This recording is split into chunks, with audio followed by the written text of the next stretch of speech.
ถูกไอ้ศึกมาแล้วมารักแบบบูชายันพี่นางศึกมาแล้วก็หาเจ้าสาวปะก็ได้ครอบครวญเพลงของดอนสอนระเบียบเป็นเพลงสุดท้ายก็อันนี้เป็นคำร้องคำนองของคนที่ชื่ออาคินปัตมสุขทำนองของสุรพลแสงเอกซึ่งมีชื่อเสียงโด่งดังก็ตรงครับเรื่องที่จะเล่าต่อไปนี้นะครับเข้ากับเหตุการณ์บ้านเมืองของเราดีขนาดเกี่ยวกับพระสงฆ์กับเจ้านะครับประเทศซิปเป็นซาวแล้วเนี่ยชื่อว่าโลมะสะกับศพดาบทในอดีตการพระโพธิสัตว์เป็นดาบทชื่อโลมะสะกับศพได้บำเพ็ญตบะอยู่ในป่าหิมพานต์จนเป็นผู้ที่มีตบะแก่กล้าทำให้ภพของท้าวสักกะร้องนะครับที่เพิ่นอยู่น่าจะเป็นแถวดาวดึงส์นี่นะอยู่ขนาดท้าวสักกะก็เลยพอซ้ายพอขวาพอหน้าพอหลังเข้ายานพิจารณาดูก็หูเป็นใจอี้เฮ้ยก็เลยหาทางแก้ไขเวลาเที่ยงคืนก็เสด็จไปสู่ห้องอันงดงามของพระเจ้ากรุงพาราณสีฟ้องให้ลูกฟ้องให้พระราชาตื่นบรรทมแล้วก็ตรัสว่าถ้าพระองค์ปรารถนาความเป็นใหญ่ในชมพูทวีปทั้งสิ้นแล้วไซจงฟังธรรมเถอะพระราชาก็ฟังธรรมมาอย่างท้าวสักกะท้าวสักกะก็บอกว่าพระองค์จงมอบนางจันทวดีมาอย่างท้าวสักกะธิดาของพระองค์เพื่อไปกับเสยฮะเอามาไปนำเอาโลมะสะกัสศพฤาษีมาเป็นประธานในพิธีบูชายันที่จะต้องทำด้วยการฆ่าปศุสัตว์ชนิดต่างๆเมื่อกระทำอย่างนี้แล้วพระองค์ก็จะเป็นผู้เสมอด้วยท้าวสักกะบักแก่บักตายครองเอกราชอยู่ในชมพูทวีปตึงมดตึงมวลสุยแล้วก็ปิดออกไปโอ้เมื่อเจ้ามาเสยฮะอมาตย์ก็ไปกับพระนางจันทวดีราชธิดาของเจ้ากรุงพาราณสีไปถึงก็ไปนมัสการนมัสการฤาษีแล้วก็แนะนำตัวแสดงพระราชธิดาผู้มีความงามปานเทพอัปสรโอ้วัดความรักบังเกิดขึ้นแก่ฤาษีพี่น้องรักแรกพบมือหูจักเพลงรักแรกพบก่อนครับโอ้นางช่างสวยขอคุยด้วยสักคนน้องช่างงามน่ารักพี่ชักกระวายกระวนน้องบ้านอยู่ไหนใครเขาเป็นคู่สนรักเต่าแต่แรกพบขอศพอุ่นไอ้น้องก๊อกหน้ามนนี่นะเดี๋ยวฤาษีตะบัดแตกทำลายอินทรีย์และหิริโอตตัปปะความละอายความเก่งกลัวบ่มีแล้วก่อนนางจันทวดีตาโมกโอ้ยทำให้เกิดความกำหนัดเกิดขึ้นก็เลยทำให้เสื่อมจากฌานเคยเหาะเหินเดินดินได้นะบินไปได้นะมันมีสักอย่างละเคยฮะอมาตย์ก็ท่าทีของฤาษีเลยกล่าวว่าท่านพระคุณเจ้าท่านพระคุณเจ้าท่านประดิษฐ์เจ้าพระราชารับสั่งว่าถ้าว่าท่านนี่นะจะประกอบพิธีบูชายันมีการฆ่าปศุสัตว์แล้วพระราชาก็จัดพระราชทานกุมารีองค์นี้แก่ท่านนี่หรอปัดท่อฤาษีลืนน้ำลายรับกรรมแล้วก็ไปยังกรุงพาราณสีทั้งที่หัวยังสูงจะดาอยู่ทำเพื่อเพื่อนเอาไปเป็นอย่างว่าแป้งหวานกาชดาเหรอครับแป้งหวานกาชดาเนี่ยเกิดจากฤาษีเนี่ยท่านมหาชนหันฤาษีแล้วก็กล่าวว่าโอ้คนซึ่งตึงการทำสิ่งที่บ่สมควรและงามไส้ขนาดเน้อว่าแล้วก็นั่ง ให้นั่งห่มและค่ำควรปริเวทนากล่าวข้อความในโลมัสสะกัสสปชาดกว่าพลังจันโทพลังสุริโยพลังสุพลังสมณะพรามนาพลังเวลาสมุทัสสะพลาติพละนิติโยยะถาอุคตปังสันติปิสิงโลมะสะกัสสปังปิตุอัฏฐายะจันทวตีวาชะปยังอะยาชยิมาลองไปที่เพิ่นแปลมาล่ะหมู่ที่เขาออกมาเสี่ยงไหนเดี๋ยวนี้ผมออกมาเสี่ยงเลยก็ผมได้เฮียนอยู่นะพระจันทร์ก็มีกำลังพระอาทิตย์ก็มีกำลังสมณพราหมณ์ก็มีกำลังวังสมุทรก็มีกำลังแต่ไม่ยิงเนี่ยมีกำลังนักกว่ากำลังทั้งหลายเหล่านั้นเพราะอะไรอย่างเพราะขนาดโลมะสะกัสสปฤาษีเนี่ยซึ่งเป็นผู้มีตบะแก่กล้าสงบทุกสิ่งทุกอย่างแล้วก็ยังถูกพระนางจันทวตีนะครับนำไปประกอบพิธีบูชายันเพื่อประโยชน์แก่พระราชบิดาของพระนางได้เฉพาะไอ้อย่าง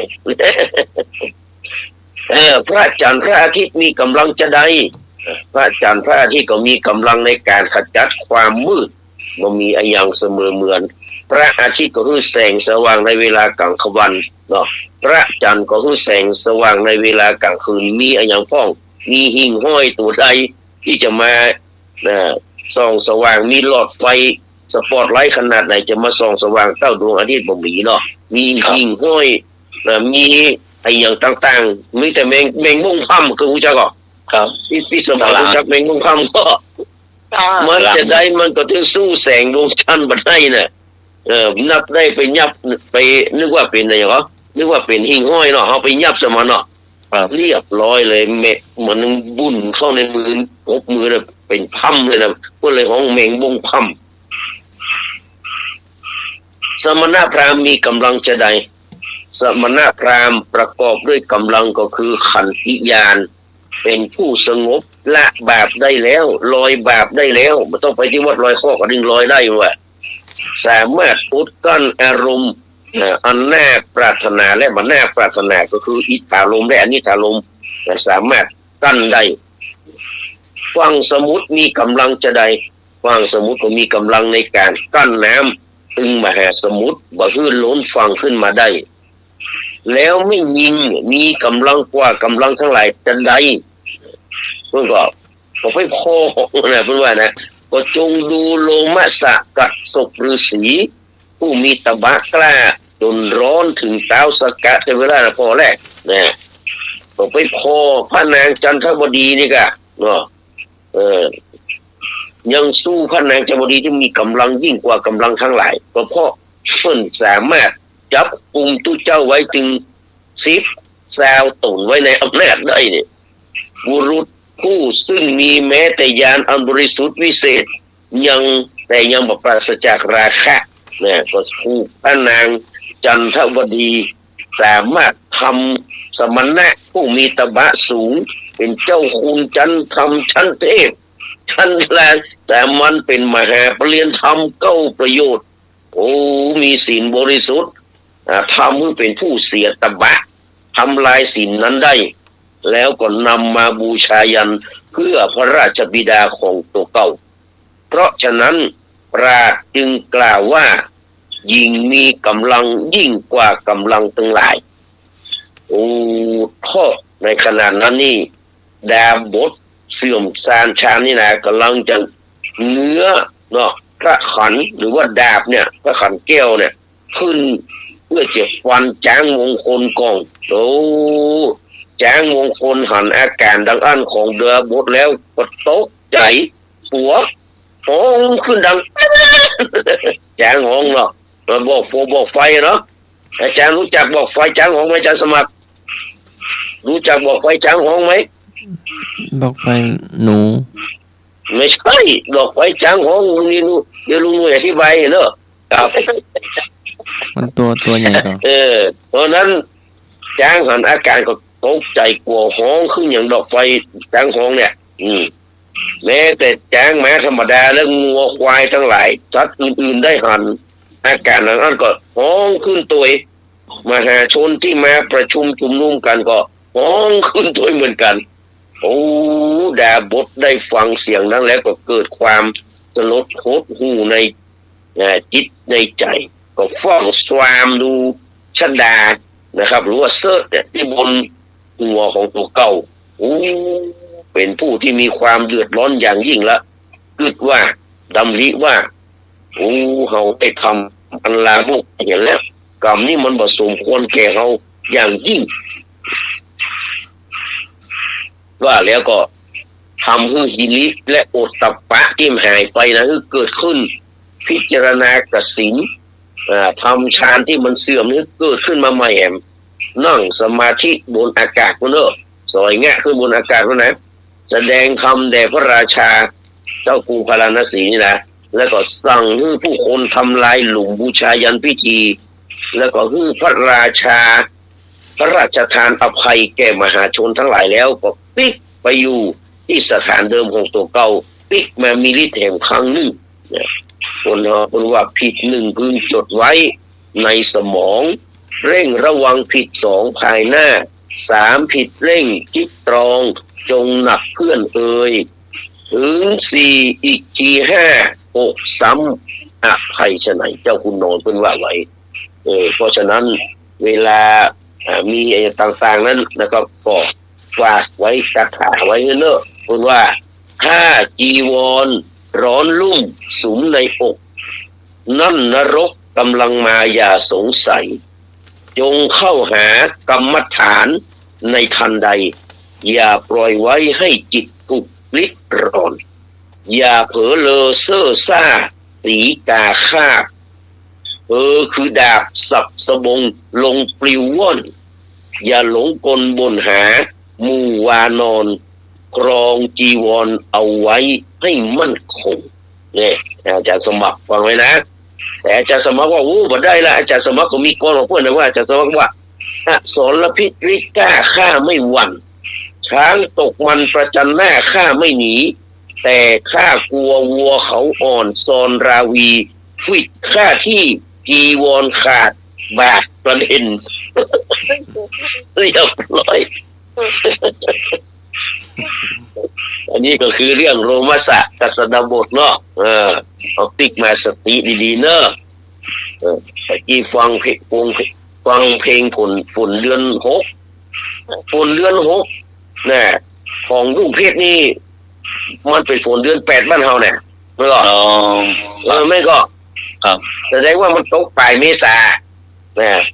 ยังเข้าเดือนหกแสดงว่ามันตกปลายเมษาละมันเริ่มตั้งแต่ประมาณ17สักปลายเมษามาเนี่ยมันเริ่มเป็นเดือนแปดบ้านเรามันเป็นเรื่องแปดแล้วก็เป็นเรื่องเป็นเดือนหกบ้านเขาเมษาพฤษภาเนี่ยปอยหลวงมีเนี่ยนี่เตรียมหนีฝนอย่างเดียวปอย6 เดือน6 เดือน7 เดือน8นะมันอะไรต้องมาถามคาถาแล้วเนอะคำถามเนาะนี่รับเข้ามาหรือยังน่ะยังในเพลงลุงรู้จักเพลงเฮขันมาก็ครับแสงสุรีลูกโรดดังเนาะครับอาจารย์สมัครนี่เกิดไม่ทันเนาะที่สมัยก็ดังในยุคนั้นพอดีรุ่นกำลังเป็นขันมากเนี่ยยายดีใจได้เป็นแม่ยายผู้ดีแต่อยากจะถามว่าลูกสาวยายดีมันชื่ออย่างเนี่ยคันแม่ผู้ดีมีหน้าเห็นกันมายิ่งใหญ่หรอสินสอดเงินแสนแหวนเพชรเม็ดโตเข้าใครสนุกเดือดีมีทั้งดนตรีเครื่องไฟยายดีใจได้เป็นแม่ยายผู้ดีแต่อยากจะถามว่าอยากจะรู้ว่าลูกสาวยายดีมันชื่ออะไรอย่าง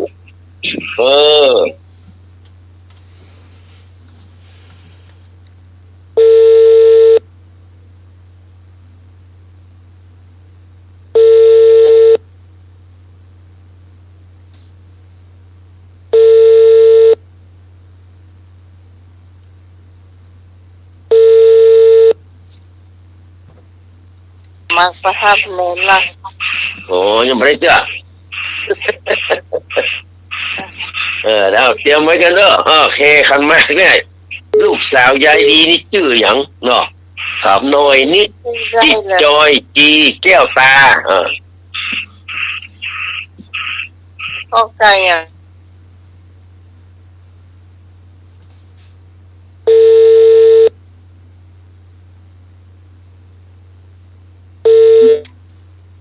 ครับ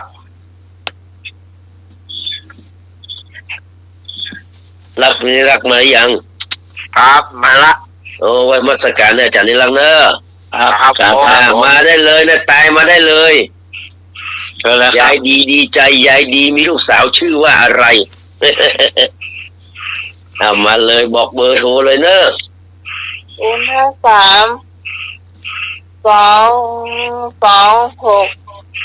058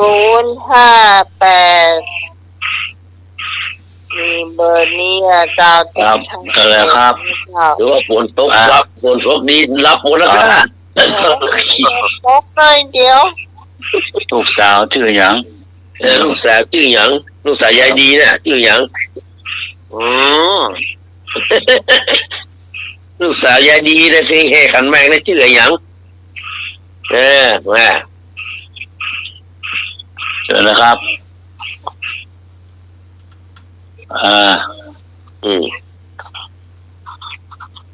มีใครมุกเขาได้ตายเองเลยกันเอาจอจานครับผมจอจานเนาะครับก็จะเอาอย่างนี้ทำก็อาจารย์ชื่ออย่างอาจารย์แก้วตาที่อยู่เนี่ยก็มาโค้งมาเกาชอบหรอกแก้วครับเงินแต่ก่อนแค่นี้แหละครับเย็นละไอ้เซฟละไอ้พงก็ไอ้เซฟละเอกก็ไอ้เซฟละครับนี่พรก็ไอ้เซฟละที่พรต้องแพ้ได้ยินเลยเนี่ยพรการดีเราเนี่ยตกต้มข้าวเจ้าได้ไม่ย่อยมาสายหลวงมาโอ้แม่สวงศรีลงวัดหรอรับราคาเดี๋ยวก่อนเอาเจ้าชื่อจีฮัลโหลมาสมมติเราชื่ออย่างทำไมชื่อจีวะชื่อนี้ชื่อหน่อยน่ะชื่อหน่อยเนาะชื่อหน่อยเนาะเจ้าสวัสดีไอ้หนาเจสีเจ้าแล้วสวัสดีครับผมสุกาไว้สาลูกเนนเป็นนะเจ้าสวัสดีแม่สวัสดีไอ้หนุ่ยรูปหล่อเจ้าครับไว้สวัสดีครับผมวันนี้เกี่ยวข้าวลำอีกจ้ะสวัสดีพี่พรคนงามเจ้าสวัสดีไอ้คงเสียงหล่อเจ้าสวัสดีพี่กรกมลคนเก่งเจ้า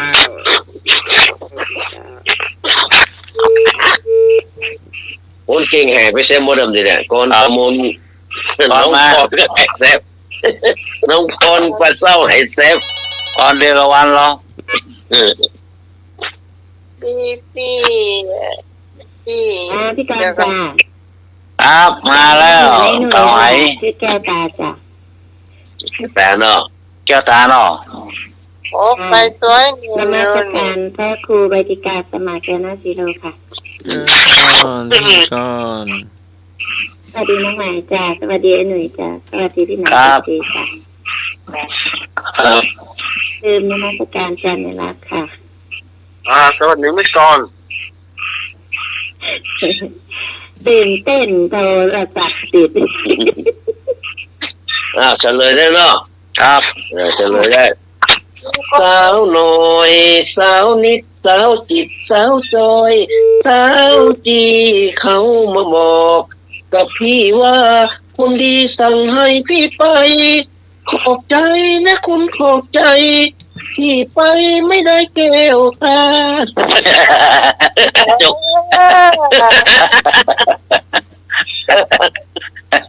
ที่ไปไม่ได้แก้วตายกข่าวไว้หน่อย ส่วนมากเพลงของครูสำริดรุ่งโรจน์ที่เพิ่นแต่งขึ้นแสงสุรีน่ะมันจะชื่อแก้วตาหมดเลยอ่ะ ครับ ไปสังเกตดูแล้วเพราะนั้นเขาก็ถามข้อที่สองต่อไปว่า หลังจากที่แก้วตาแต่งงานกับเศรษฐีเรียบร้อยแล้ว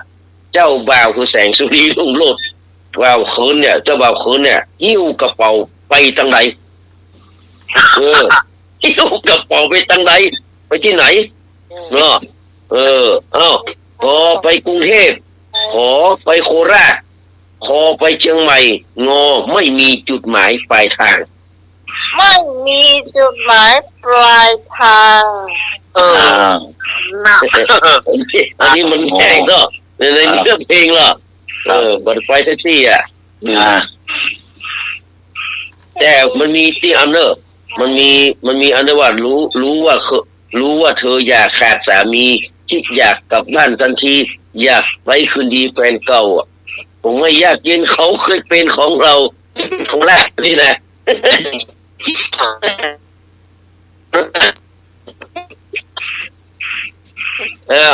ต่อมาเพลงใหม่เพลงขายควายแต่งเมียของยอดรักสลักใจกับเพลงขายควายช่วยแม่ของมนต์สิทธิ์คำสร้อยเนาะแตกต่างกันจะได้เพลงขายควายแต่งเมียกับเพลงขายควายช่วยแม่แตกต่างกันจะได้กอไก่แต่งเมียควายรอดช่วยแม่ควายตายขอไข่แต่งเมียควายรอดช่วยแม่ควายก็รอดเหมือนกันนี่ขอควายแต่งเมียควายตายช่วยแม่ควายรอดงองูรอดทั้งคู่จอจานตายทั้งคู่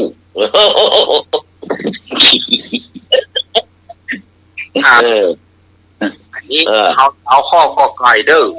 ก็ไก่เนาะนี่แล้วเขาก็ไก่เนาะแต่งเมียควายรอดเนาะช่วยเมียควายตายเนาะแต่งเมียควายตายช่วยแม่ควายรอดแต่งเมียควายรอดควายรอดงงรอดทั้งคู่จอจานตายทั้งคู่จะเอาไหมแหมเอางงเลยว่ะงงเนาะรอดเป็นคู่รอดเป็นคู่รอดเป็นคู่ครับเขาตายทั้งคู่โอ้เป็นคู่แล้วเน้นรักเอาควายรอดเนาะควายรอดควายเซ็งเมียนี่รอดเนาะแต่ช่วยแม่นี่ตายเนาะ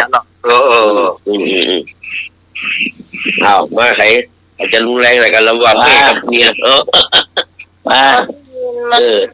มันบอกว่า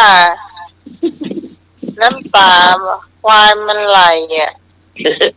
มันก็ไม่อยากคายจุควายน้อยขึ้นดอยอยากจะมากอยู่ไม่ใครจะตอบเพไม่ใครจะตอบเพเป็นต้องมาเครียดมาแล้วไอ้มันนี่มันเป็นมันอยู่ในปีกแปดไปครับไม่ไปหาอะไรต้องโอนละไปเอาใจไปต่อยไม่มีสายมาเนอะมีสายมาเนอะว่าเอาหอมปล่อยเน้นรักอะเจ้าปล่อยเน้นรักเนาะแม่อย่างเนี่ยแม่สุพีผมไม่สุพีแกสุพีไม่ย่อยวันนี้พี่พอปลาเศร้าหายแซมแล้วเนี่ยครับพอพี่ก็พอไอ้พงก่อนค่ะพี่ก่อนเอาข้าวกับควายค่ะกอไก่นอกครับก็ไหนก็ก่อนกอไก่ครับกอไก่เนาะครับพี่ก่อนตัวพี่พรแล้วกันมาเฉลยข้อที่ถูกต้องก็คือแต่งเมียเนี่ยควายรอดช่วยแม่ควายตายต่อเพลงของยอดรักที่ว่าพี่สมัยว่านั่นแหละที่ว่าจุงอีเผือกสัตว์หัวใจอึดอัดมองควายใจเสียบอกเกิดมาเป็นลูกผู้ชายมันช่างน่าอายกว่าขายควายแต่เมียเห็นน้ำตาควาย ใจหายอ่อนเพลียตัดใจเปรียวรี่ไม่มีแล้วเมียยุงอีผีเผือกขอเคลียร์กลับบ้านเตี่ยบางไม่ยอม แต่มันถึงข่าวซวยเพราะแม่ข้าล้มป่วยโดยโรคมะเร็งอันนี้ในวิดีโอในอย่างมันอะตายหรอกควายตายหรอกมันตายคือควายตายเลยเนี่ยเพื่อนเอ๋ยจงให้อภัยนะก็ควายตายเศร้าเพลงนี้เศร้าแต่ยอดรักแบบเศร้าควายรอดเนี่ยคือแม่ควายตายเนาะกอไก่ถูกต้องแล้วมาถึงข้อที่สี่เนาะเดี๋ยวจะได้คืนไปแล้วเน้นรักละข้อที่สี่ถึงแม้ยอดรักจะไม่ได้ขายควายแต่ยังพอมีหวังที่จะได้แต่งเมียด้วยวิธีใดนี่มันนี่คือเพลงของยอดรักนั่นแหละควายแต่งเมียนะถึงแม้ยอดรักไม่ได้ขายควายแต่งเมียแต่ก็ยังพอมีหวังที่จะได้แต่งเมียด้วยวิธีใด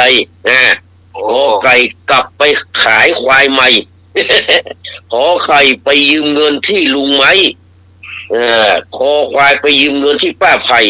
งองูวิวาเหาะถูดเลย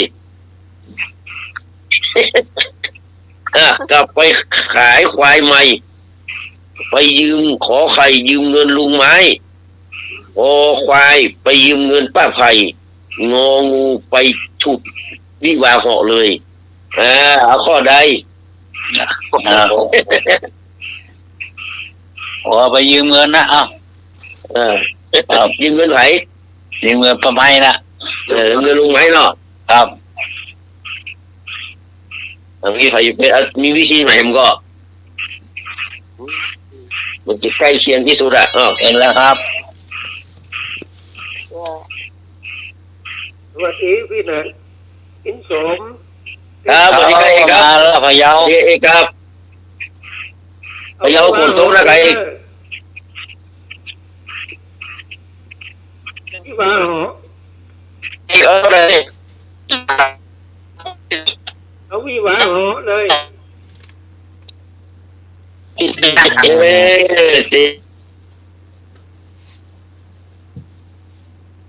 วิวาแล้วก็เหรอพี่ว่าครับ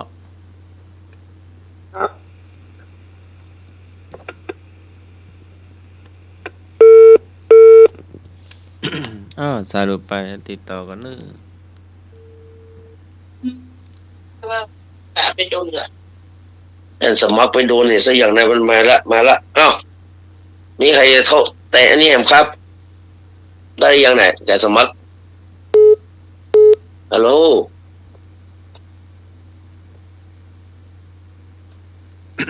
เดี๋ยวแป๊บนึงนึง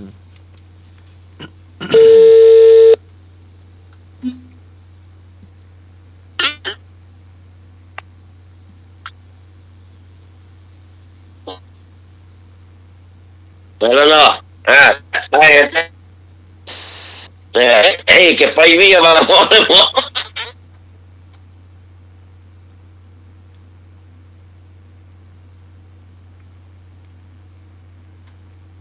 เจ้าเรากำเนอ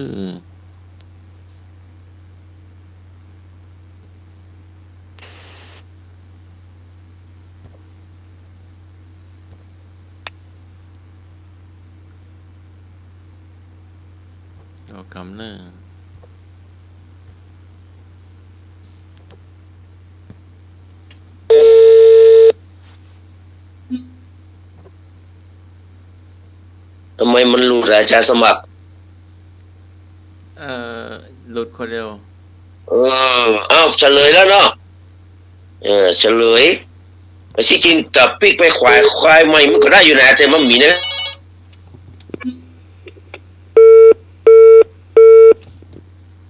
ไปพักสายเพื่อนลูกอาจารย์สมัคร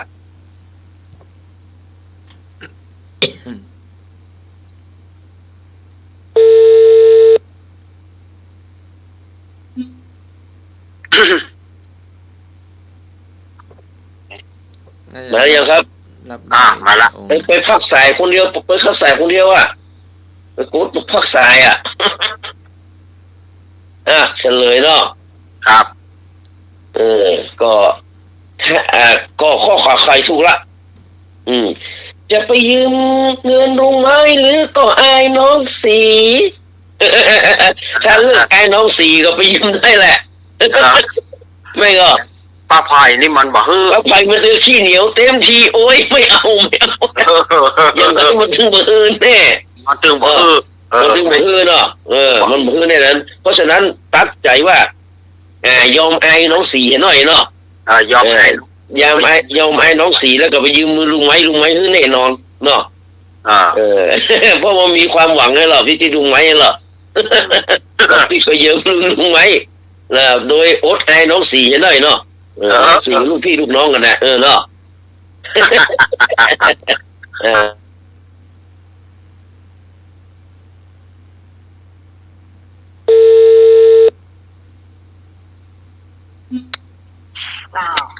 คือเขาเน้นรักตอบ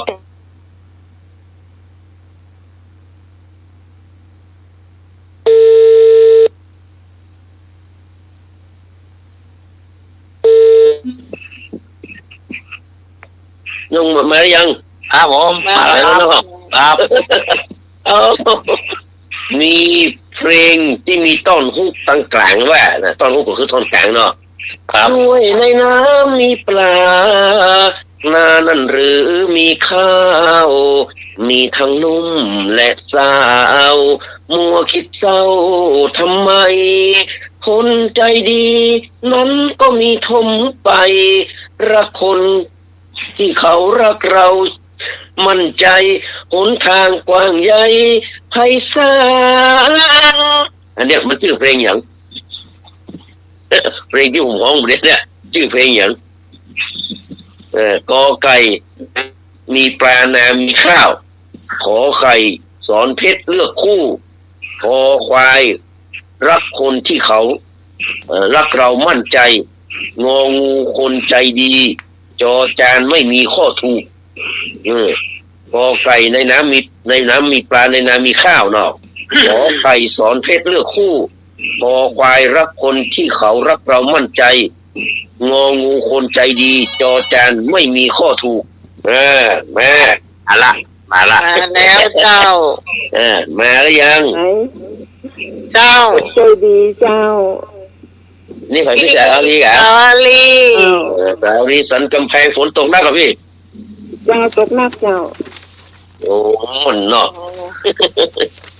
เป็นเลยครับผม ไปจะว่าอย่างอื่นเห็น ถ้าพี่สาวลีได้ตอบนี่น่าจะชัวร์เลย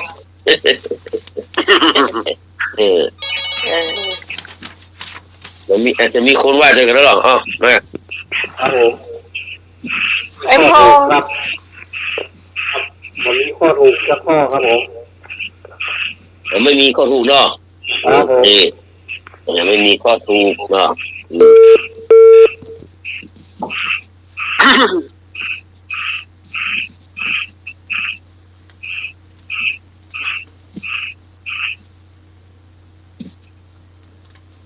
มีทำการแม่สุดตอบกับพี่กรจะตอบว่าพี่พรนี่น่าจะรับได้เลยรับลึงเห็นเนอะ โอ้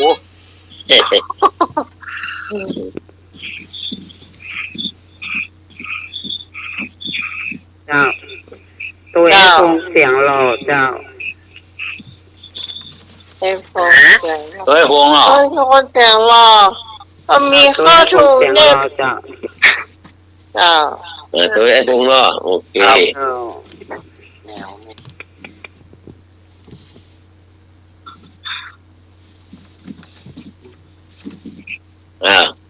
มีเห็นพอไม่มีจะเฉลยแล้วเนาะ โดยพี่สาลีเอา จะตัวแม่รีเหมือนกัน มันมีบอกทางมาอยู่แล้วเนาะคนใจดีนั้นต้องมีทมไปเลยค่ะมันเป็นข้อสรุปของคนสุดท้ายคนใจดีถูกต้องตอนเพศเขาไม่ได้ฟังจังเหมือนแล้วเป็นไงเนาะ ชอบมือละครับ เหมือนแล้วเนาะมันมีใครบอกมาละ มันมีให้ขอลูก เอาข้อสุดท้ายผมทำ ฝนบ่ออก ข้อสุดท้ายละข้อที่6คือข้อสุดท้ายข้อที่6คือข้อสุดท้ายชนะศรีอุบลเนี่ยหรือว่าจิ๋วเป็นคนจังหวัดไหนเนี่ยชนะศรีอุบลเป็นคนจังหวัดไหนกอไก่อุบลราชธานีขอไข่อุดรธานีคอควายสุราษฎร์ธานีงองูพระนครอุบลอุดรสุราษฎร์พระนครชนะศรีอุบลเป็นคนจังหวัดไหนอุบลกอไก่ พี่ไม่เอาอุบลเนาะเจ้ามีไฟแหมจะว่าแหมกอไก่โกงกไอ้ไงไอ้พงกอไก่เนาะครับมีไฟแหมเชิญเลยเรื่องเพลงหนังไทยอันนี้นะพ่อเนี่ยเอกหนังไทยถ้ามีประเด็นนี้ก็จะ93เราแต่ตายไปก่อนละ93ละเนาะ93ปีเต้าประชาธิปไตยก็วันที่21กรกฎาคมนี่วันเกิดพุ่นเนี่ยแต่ก็ตายไปก่อนละพูดถึงวันเกิดใกล้ถึงวันคล้ายวันเกิดพระอาจารย์เราเหมือนกันเนอะมีใครแหมมาครับการจ้าไปก่อนตอบพระนครจ้ะพี่กรตอบพระนครเนาะนครตอบพระนครเนาะมีใครแหมมาอุบลอุดรสุราษฎร์แล้วก็เพิ่นมาประกวดชายงามข้อกายที่เชียงใหม่รุ่นงามเลยรุ่นพี่รุ่นน้องสีสุเพชรหน่อยสีสุเพชรหน่อยอันพงแม่สุเพชรเจ้าอันนี้ไม่สุเพชรแกไม่ใช่อะไรเอาตัวอันพี่สาวคนงามนะกับเจ้าก็สมุนไพรก็ไกลหรอคนงามเนาะคนงามเสียงอันมะนาวน้ำผึ้งน่ะนี่น้ำผึ้งเนาะน้ำผึ้งแล้วยศยาพี่จะไปเหตุตัวเนาะคุณมีฉายาว่าร็อกฮัสซันเมืองไทยร็อกฮัสซันเมืองไทยหล่อเป็นพระเอกมาเมืองพอสมควรก่อนที่มิตรชัยบัญชาจะเกิดมิตรชัยบัญชาแต่พอมิตรชัยบัญชาปุ๊บนี่ชนะศรีอุบลเขาไปเลยต้องอันดับไปเลยเอากระทั่งตายแต่ก่อนนี่มีใครกินชนะศรีอุบลเลยนะก่อนนี้นะกามเล่นมาแสดงหนังเรื่องลบรอยเสือเนี่ยมิตรเป็นพระเอกเต็มตัวเรียบร้อยเลยชนะศรีอุบลกลายเป็นพระรองตั้งแต่วันนั้นเป็นต้นมางามเลยกล้ามมากว่าดูด้วยว่าในพวกมันก็กลายพวกมาประกวดที่เชียงใหม่เนี่ยรุ่นเดียวกับสีสุเพชรเนี่ยสีสุเพชรบอกไกลกันแล้วสีสุเพชรที่ชายงามเนาะเจ้าของดนตรีสีสุเพชรนี่นะพวกประสิทธิ์นี่นะเป็นชายงามก่อนต้องที่รัศมีอันนี้เป็นละอ่อนอยู่ในก่อนโอ้ยมันแม่ใช่แม่พ่อก็อยู่ในก่อนประสิทธิ์สีสุเพชรพ่อกายหรอสุเพชรแล้วเนาะพ่อชายงามอย่างหลังข้างวัดพวกกลางพ่อกายเล่นมองแฟนเพื่อนหายมันต้องเอาซะอย่างละตกลงว่าชนะศรีอุบลเป็นคนพระนครอำเภอปทุมวันโรู้2รู้3รู้จะต้องกระทบแต่แม่ขอโทษหลักครับมันเป็นอย่างเนี้ย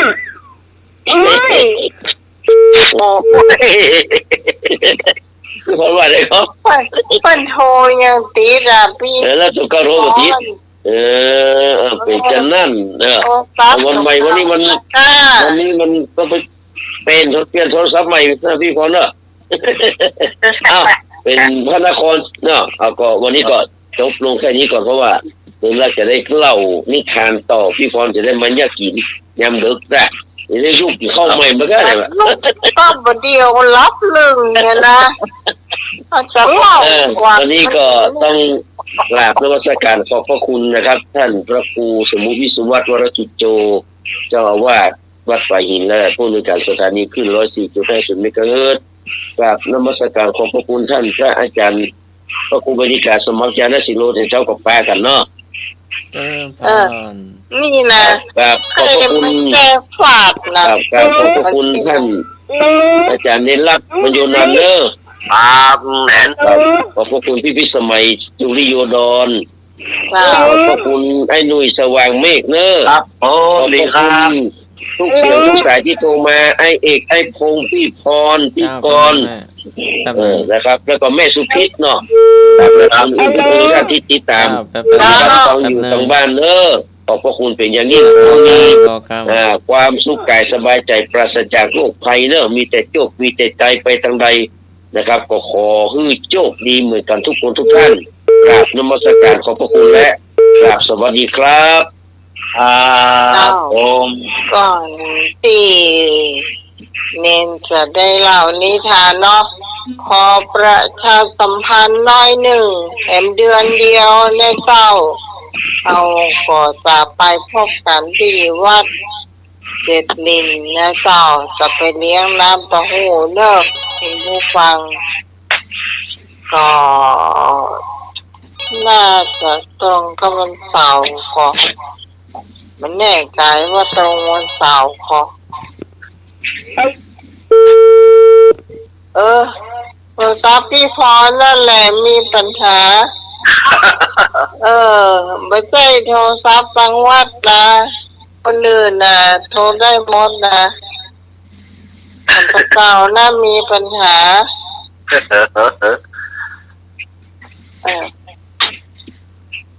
เดี๋ยวเราก็ขอเวลาน้อยหนึ่งเนาะเพราะว่าประชาสัมพันธ์เกือบแล้วมาแล้วจ้ะ ก็น้องไหม เจ้า พี่จะได้รับนะพี่ฟังน้องใหม่ตลอดนะแล้วก็พี่ก็พยายามโทรหาพี่พยายามตอบคำถามอยู่แล้วก็โทรศัพท์มันเป็นอย่างกระเบื้อ ครับพี่พรมีปัญหาเจ้า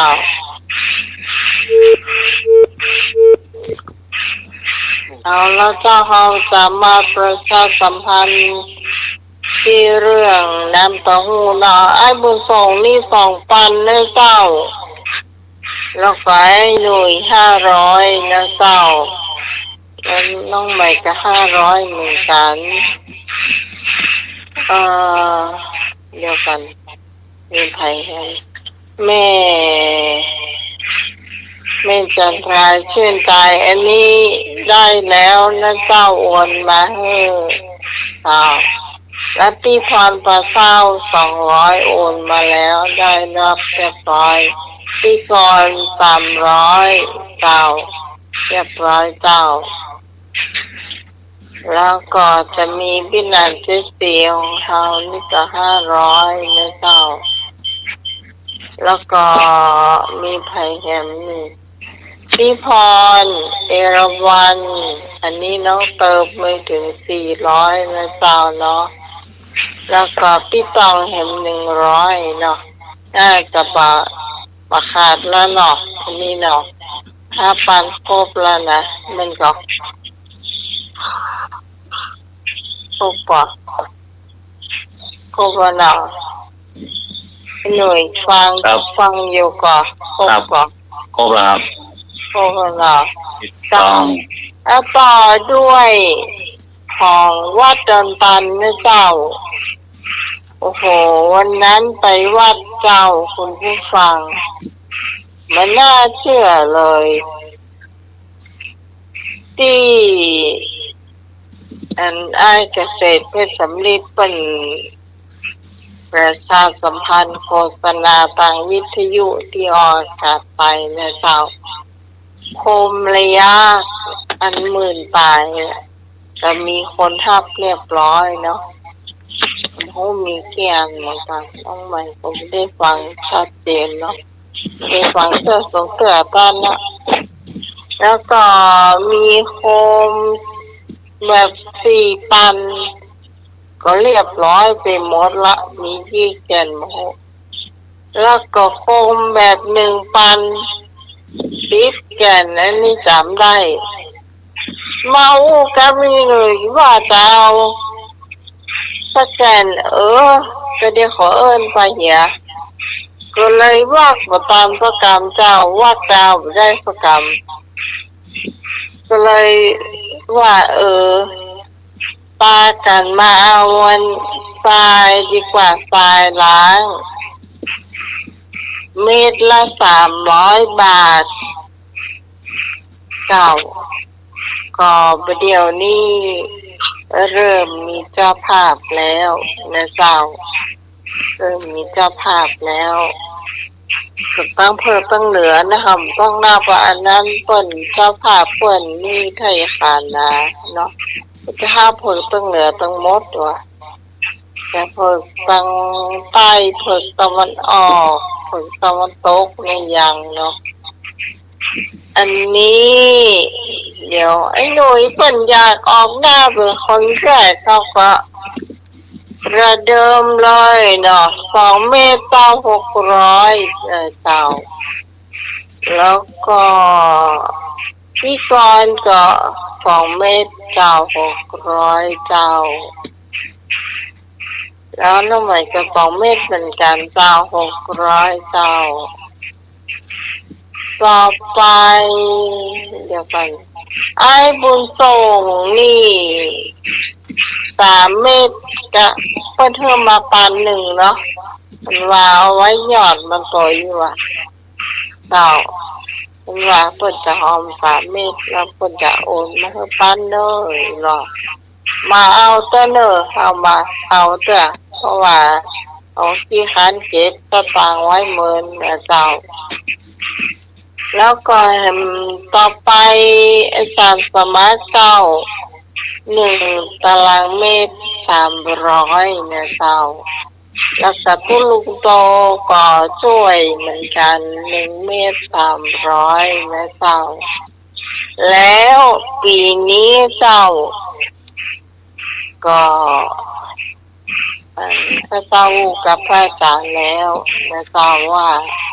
จะขอฟังพระอาจารย์เป็นผู้นำขบวนผ้าป่า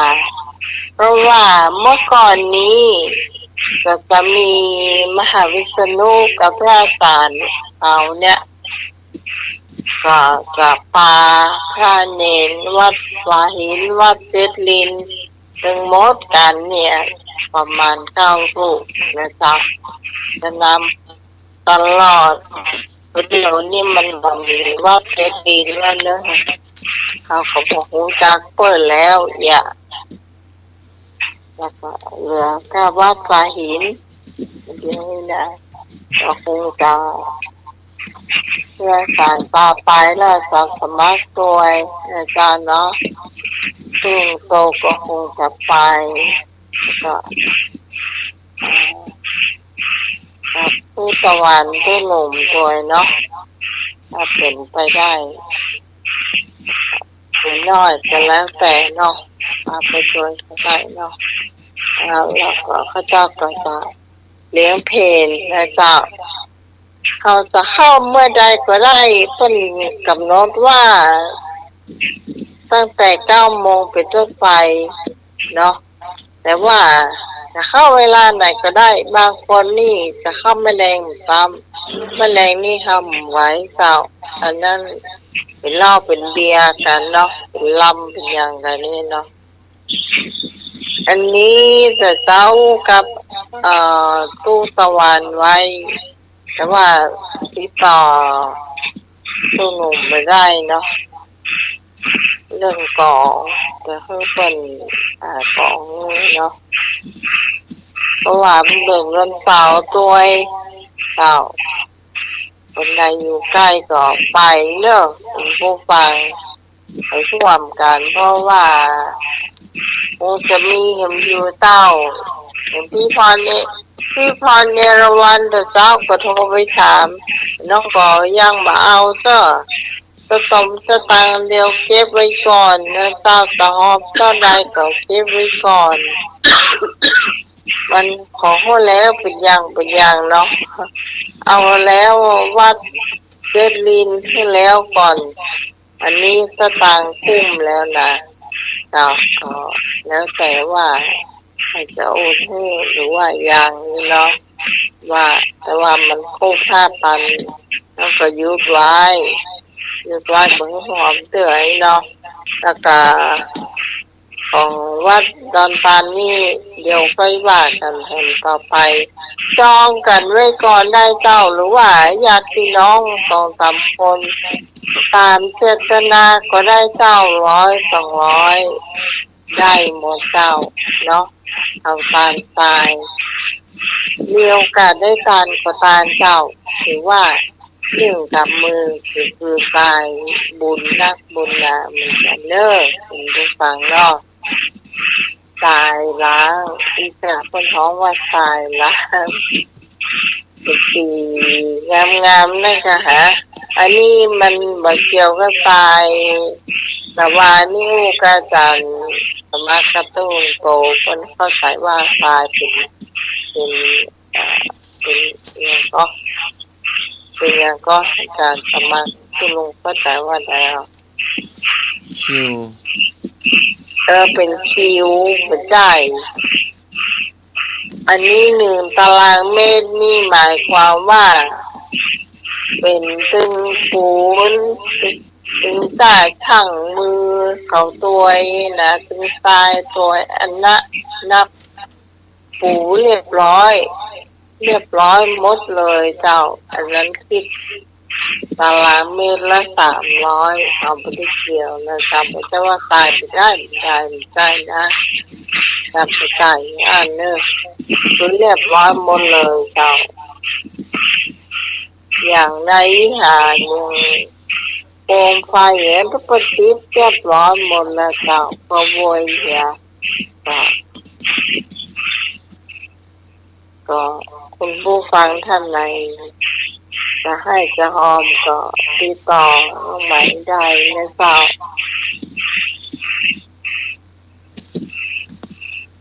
พี่พรเนี่ยโอ้เหรอ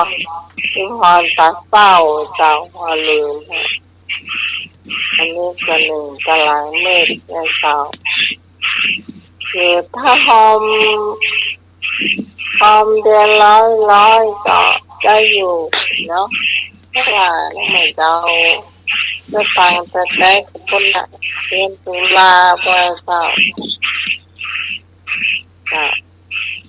วันนี้นิมนต์เนนต่อครับวันนี้ก็คนอื่นก็ขอกราบไหว้สาท่านอาจารย์ท่านพระครูสมุวิสุวัฒน์วรกิจโยผู้อำนวยการสถานีวิทยุเรื่องพระพุทธศาสนาการศึกษาและวัฒนธรรม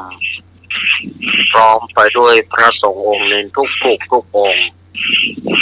ขอกราบนมัสการท่านอาจารย์ท่านพระครูใบดีกาสมัครยานสีโลด้วยความเคารพครับผมสวัสดีโยมพี่พิสมัยผู้ดำเนินรายการตามนักการเจ้าสวัสดีลุงหนุ่ยเนอร์ครับผมมาการครับอาจารย์ครับขอเจริญพรคณะสัตยาญาติโยมวันนี้ดึกหน่อย วันนี้เข้ามาดึกหน่อยในช่วงนี้ก็ยังว่านะเนาะสัตยาญาติโยมด้วยสังขารร่างกายของอาตมาก็บอกให้ถามว่าบอกให้ร้อยสักใดเพราะว่าสุขภาพร่างกายในปีนี้อาตมาแย่ขนาดถ้าบอกมีกำลังใจจากศรัทธาญาติโยมก็คงจะแย่จัดนะพูดถึงสภาวะร่างกายก็เนาะอันก็วิขาดอย่างที่อาตมาว่านะเนาะแต่ก็พยายามบอกให้ได้บอกให้ศรัทธาญาติโยมได้ง่อมได้เงากันถ้าว่าบัดติดให้ยังหรือว่ามันพอมาได้ก็จะมาดำเนินรายการให้ศรัทธาญาติโยมได้ฟังเรื่องก็ยังดีช่วงหนึ่งกัน เขาก็ว่าเขาศึกษาทีนี้ก็กระทำกันก็เพื่อว่าเพื่อพระสงฆ์องค์เจ้าพระเนรได้จำพรรษาได้ประพฤติวัดปฏิบัติธรรมอยู่ในวัดในวาก็ได้ไปนอนค้างอ้างแรมที่ไหนแต่ถ้าจะเห็นเปิดของสันทหการณีไปเรียกว่าสันทหการณีนั้นก็คือว่าขอลาไปลาไปกำหนดจงใจว่า7 วันจะปิกมาแต่ถ้าการณีอาพาธนักก็สามารถที่จะกลับมาได้ก็ต้องเอาผ้าสังฆติถ้าเป็นตู้เจ้าก็สังฆติถ้าเป็นเนนก็ผ้าจีวรเอาไปแสดงต่อท่านเจ้าอาวาสหรือว่าไปแสดงต่อหน้าพุทธรูปอันนี้ก็ถือว่าพรรษานั้นบาหัก อันนี้ในช่วงเข้าพรรษานี่มันก็จะเข้มข้นจะเข้มข้นกันหน่อยช่วงเข้าพรรษาเนาะเก่งขับกันหน่อย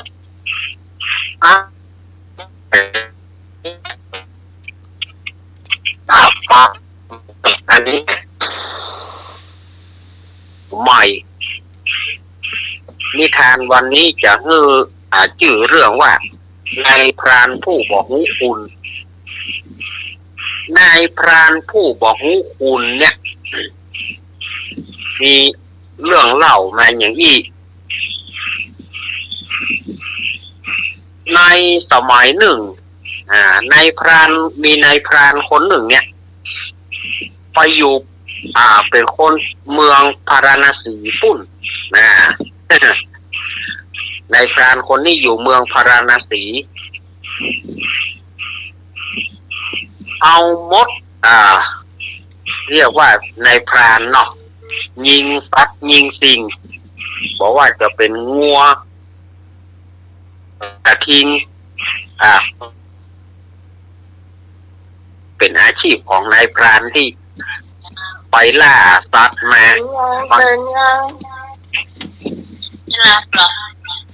โทรไป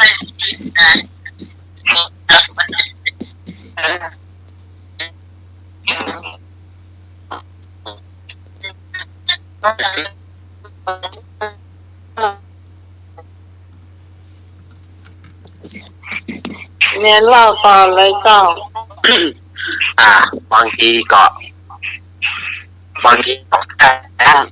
เอาไงครั้งนี้เอาตั้งนั้นนะคือคนนี้เนี่ยแต่ว่ามีอยู่วันหนึ่งนายพรานคนนี้หลงไปหลงป่า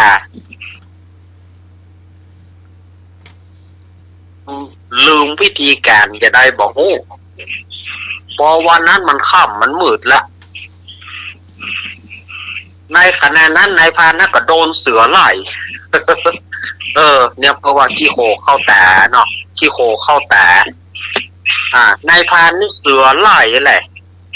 ลืมคาถาลืมขมังธนูเลยล่ะเสือไล่ก็โล่นไปโล่นมาเอาเข้าประจานยังไงก็ให้ไว้ช่วยน้อยเนาะนายพรานถ้าบ่าวธนูไปแก่เนาะบ่าวธนูไปหรือว่าลืมคาถาก็บ่นะเสือไล่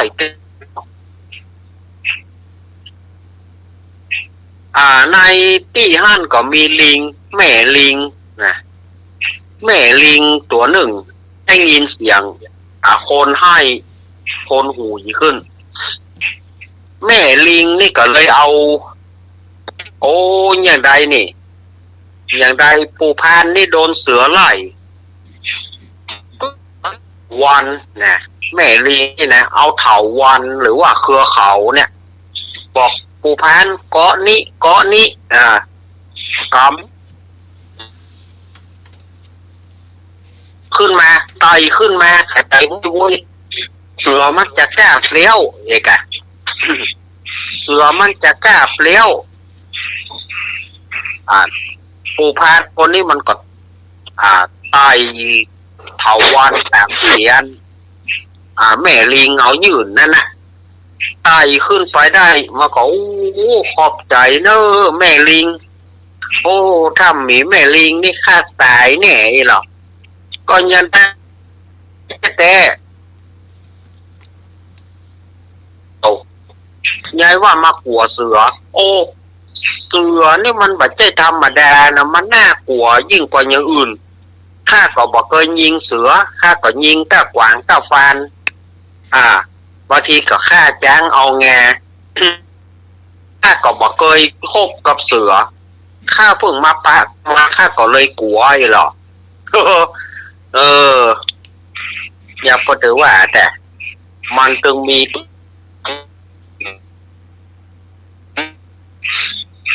ที่นี่ก็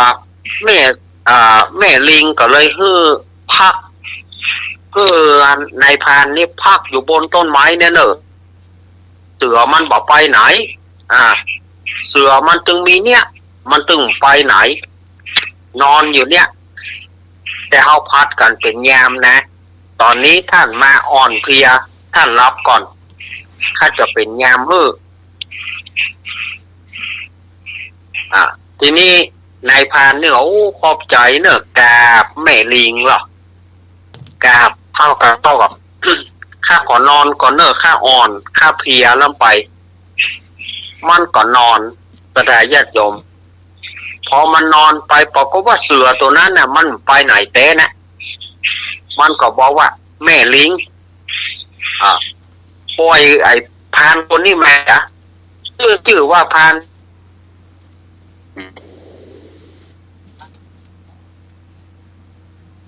สู่นะ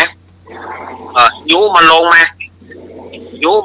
าข้าจะเอามันกินแม่ลิงก็บอกว่าข้าเนี่ยบ่ได้หรอกนายพานเหยไอเสือเหยข้าเนี่ยบ่ได้เปิ้นหนีฮ้อนมาเปิ้งเย็นก็สู่ไล่กินเปิ้นเนี่ยแล้วเปิ้นหนีฮ้อนขึ้นมาเปิ้งเย็นเปิ้งขึ้นมาเปิ้งบูนข้าเนี่ยเจอข้ายูเปิ้นไปให้สู่กินข้าเนี่ยบ่ได้ก่อนนายพานนี่มันแบบใจซื่อนะระวังนะมันจะเนรคุณสู่นะถ้ามันเนรคุณก็ถือว่าเขาได้ทำคุณบูชาโทษไปก็แล้วกันแม่ลิงก็ว่าอีกถ้าข้าบ่ได้กินฝ่ายคนใดคนหนึ่งข้าก็จะบ่หนีข้าจะบ่ไปที่ไหนล่ะข้าจะอยู่ที่เนี้ยเสือมันก็วนเวียนไปวนเวียนอยู่ตามนั้นทีนี้ก็บอกว่านายพานนี่ตื่นขึ้นมาก็แม่ลิงก็บอกว่าบัดนี้ท่านเป็นยามเมื่อข้าเนอะข้าจะรับก็ข้าว่าเป็นยามเมื่อท่านมาละเฝ้ายามเมื่อท่านละข้ายังบ่ได้รับเลย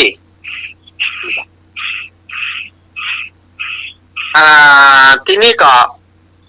แม่ลิงก็เผลอรับไปพอเผลอรับไปปรากฏว่าเสือตัวนั้นมาแต่ละบอกว่านายพานปล่อยลิงลงมาเถอะ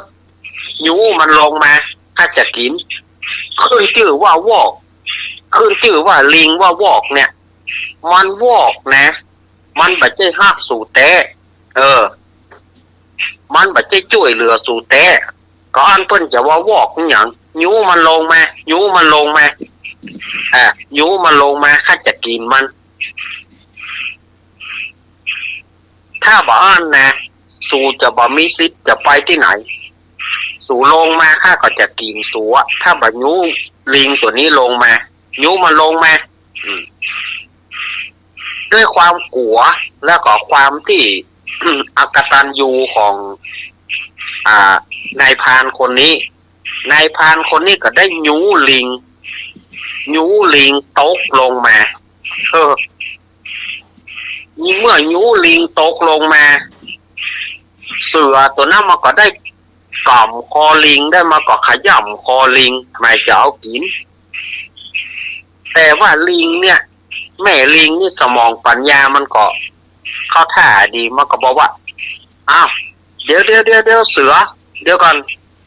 จะกินข้าตรงคอนี่นะข้าบาดตายเพราะหัวใจข้ามีที่หาง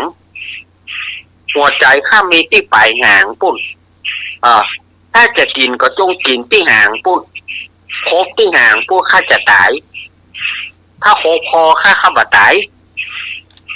เสือก็ลงเจือแหละเสือก็ลงเจือก็เลยเข้าคบที่หางลิงก็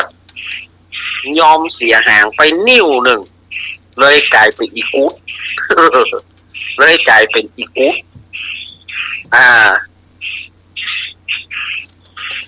ก็เสียหางไปหน่อยก็กระโดดขึ้นต้นไม้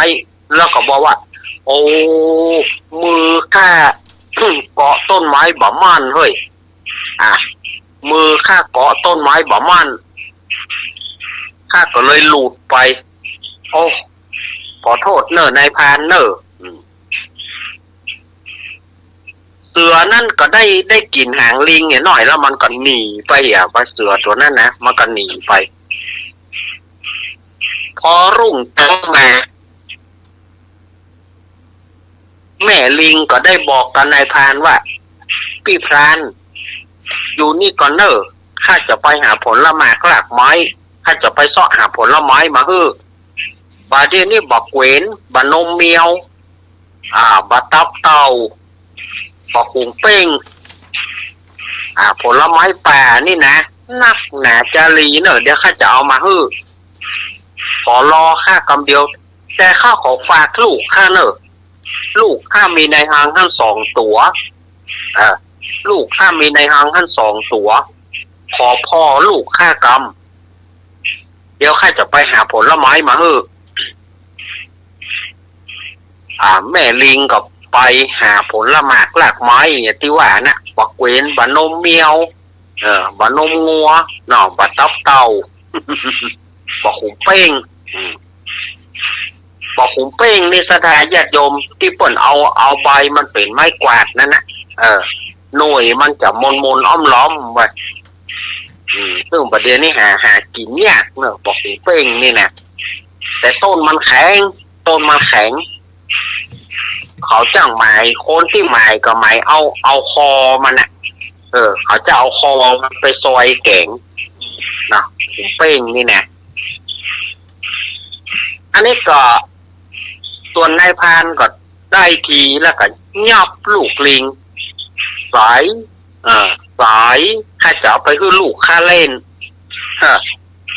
ข้าจะเอาไปลูกให้ลูกข้าเล่นดีกว่าว่าแล้วก็ยับลูกลิงไว้แล้วแต่ว่ารอจังหวะที่จะฆ่าแม่มันพอแม่ลิงได้ผลไม้ได้มานักแล้วก็หมายจะเอามาเลี้ยงนายพรานตัวมาเลี้ยงลูกและเลี้ยงตัวเก่าตัวแต่พอมาถึงต้นไม้นายพรานก็ฝังเงาธนูยิงแม่ลิงนี่ตายเมื่อแม่ลิงนี่ตายก็หาบนะเอาไม้การหาบลงมาหาบแม่ลิงที่ตายไปนะจะเอาไปชำแหละจะเอาไปขายจะเอาจิ้นมันไปขายหรือว่าจะเอาจิ้นมันไปกินแล้วก็เอาลูกลิงนำลูกลิงไปตัวปรากฏว่ายังบ่ทันถึงบ้านเตื้อเกิดฟ้าผ่าบ้านไฟไหม้บ้านตึงลูกตึงเมียตายหมดในลูกเมียของนายพรานเนี่ยอยู่ฟ้าผ่าปั้งขึ้นมาแล้วก็ไฟไหม้บ้านลูกเมียกำลังรับอยู่ถูกไฟไหม้ตายหมดนายพรานหอนยาวโอ้ไฟไหม้บ้านโน่นเนี่ยก็โล่นมาแต่ว่าบัดตานถึงสักกำบัดตานถึงบ้านสักกำแผ่นดินก็งะจ้องสรุปนายพรานนั้นตกลงแล้วก็เทวดานั้นได้ช่วยเอาลูกลิงเนี่ยหนีไปส่วนนายพรานนั้น จมลงดิ่งลงจนถึงอเวจีมหานรกปุ่นนะยังบอกหูจะผ่อนจะเบาเด้อนี่สถาญาติโยมปราบกรรมแต่เปิ้นจ่วยไว้นี่ก่อประวังดีก็เปิดสกรรมในพานนี่ก็ ถ้าว่าลิงตัวนั้นมันยังบาดตายตัวมันก็อาจจะว่าเนาะกูยูคือเสือกินอย่าบดี แต่ว่าด้วยความใจดีของลิงเนี่ยก็บอกว่าเปิ่นหนีฮ้อนมาเปิ่นเย็นเหมือนยังเปิ่นนะก็คือความปรารถนาดีนะความปรารถนาดีเนี่ยมันก็กลายเป็นหายแล้วมันก็กอบกันนะเสือมันก็บอกว่าขึ้นชื่อว่าพรานมันแบบใจดีมันก็ถูกแล้วก็เสือก็มาบอกว่าวอกมันบอกเป็นมิตรกับสูมันก็ถ้าอู้ถึงลิงหรือว่าวอกนี่ก็ยังดีอยู่เปิ้นก็ยังมีน้ำใจอยู่เนาะอันนี้ก็ฝากไว้กับสถานญาติโยมแต่เจ้านี่แม่สมศรีเนอะแม่สมศรีลุงวัดโทรมาหาอาตมาว่าอาจารย์เฮ้ยอีแม่พอข่าวแล้วบ่ม่วนใจเฮ้ยบ่ม่วนใจในข่าวของตู้เจ้าอีแม่บ่ม่วนอย่างใดดีมันเป็นเพราะอันหยัง อันนี้ก็แจ้งกับสถานญาติโยมว่าสมัยพุทธกาลมันก็เคยมีนะแม่เนาะสมัยพุทธกาลก็เคยมีเพราะว่ามีคนจ้างล้มพุทธเจ้า มีคนจ้างเพื่อจะทำลายศาสนาของ สวัสดีครับ ไอ้นึกขอโทษนะครับอาจารย์น่ารักผมขอโทษครับเอาว่าได้ไอ้นึกว่าได้ว่ามาเลยผมข้าฟังรถนิทานเรื่องหมาคุณคำครับหมาคุณคำก็เดี๋ยวเราไปซ่อโคนอยู่เนอะไอ้นึกเนอะสวนข้าหมาคนคำเนาะครับเดี๋ยวก็ไปกำลังซ่อโคนหาอยู่เนอะเดี๋ยวได้เดี๋ยวเอามาบอกให้นึกเนาะขอบคุณครับขอบคุณไอ้นึกสมนึกแต่กี้แม่สมศรีว่าเพราะเหตุอันหยังเขาถึงมาล้มตู้เจ้าก็เพราะว่าเขาถูกจ้างมา เนาะเขาถูกจ้างมามันมีการจ้างเพื่อล้มล้างศาสนาของเฮาเนี่ย มันก็ถูกจ้างมามันก็เหมือนกับยุคพุทธกาลบอกว่าจะเป็นนางจิมจามานวิกาหรือว่านางสุนทรีนางสุนทรีที่เขาฆ่าแล้วเอาไปมกไว้ที่วัดพระเชตวันเนี่ยเอามาแบบแปะบุญน่ะที่เล่าหมูที่ไปฆ่านางสุนทรีนั่นก็กินเหล้าเมาแล้วก็ ว่ากันเองมีไหนสตางค์ก็จ้าง มีไหนตังค์ก็จ้างมีไหนก็ชิงเกิดคนฆ่ามันลู่เข้าก่อน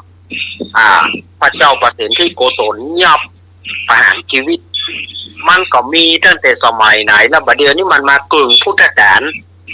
ในเมื่อมันมากึ่งพุทธกาลเนี่ยศาสนาเฮาหรือว่าพุทธเฮาเนี่ยมันอ่อนพุทธเฮานี่มันอ่อนเมื่อศาสนาพุทธเฮามันอ่อนแล้วมันก็เกิดปัญหาขึ้นมาศาสนาอื่นเปิ้นแข่งกว่าเฮาเปิ้นก็จ้างล้มล้างจ้างทำลายคือการทำลายของพุทธศาสนาการทำลายตู้เจ้าแต่ว่าทำลายทีแรกก็ทำเป็นดีกันแล้วก็อย่างใดใจความสวยมาหล่อใจเหงามาหล่อเนี่ยก็ขนาดที่บ้านอาตมานี่นะหลายปีมาละที่บ้านอาตมาเนี่ยเป็นเจ้าคณะตำบลอายุเกือบจะ70ก็ยังหลงคารมของสีกาเนี่ยสีกาบอกว่าจะฮับเลี้ยงคือสึกมาเตอะจะเลี้ยง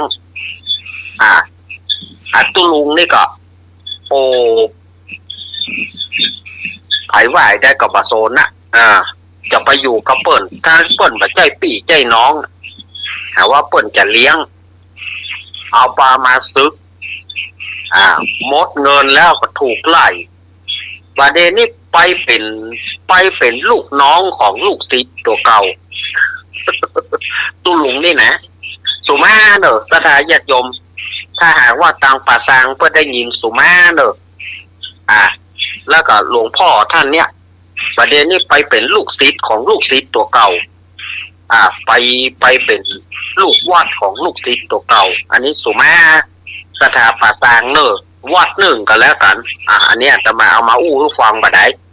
เปรียบเทียบบ่ได้นี่มันก็เพราะว่าเงินตัวเดียวนั่นนะ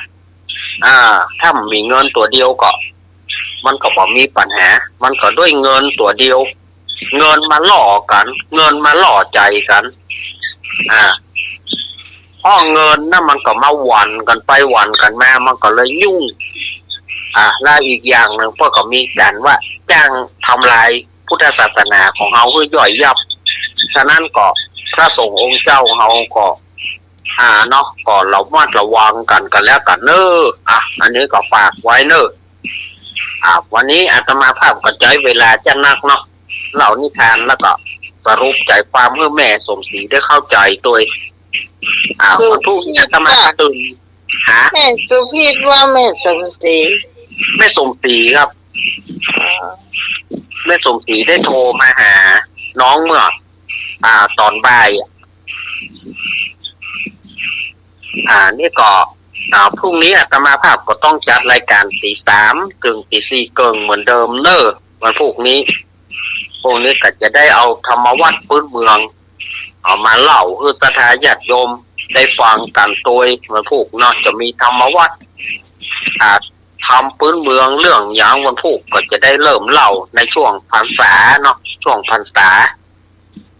ช่วงพรรษานี่ก็จะได้เล่าวันอังคารตัวจะได้เล่าช่วงที่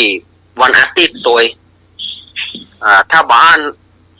ขึ้นทางสายใต้ก็มาได้ยินนะเมาะถ้าเอาไปเล่าวันอังคารทางสายใต้เปิ้นบ่เปิดวิทยุ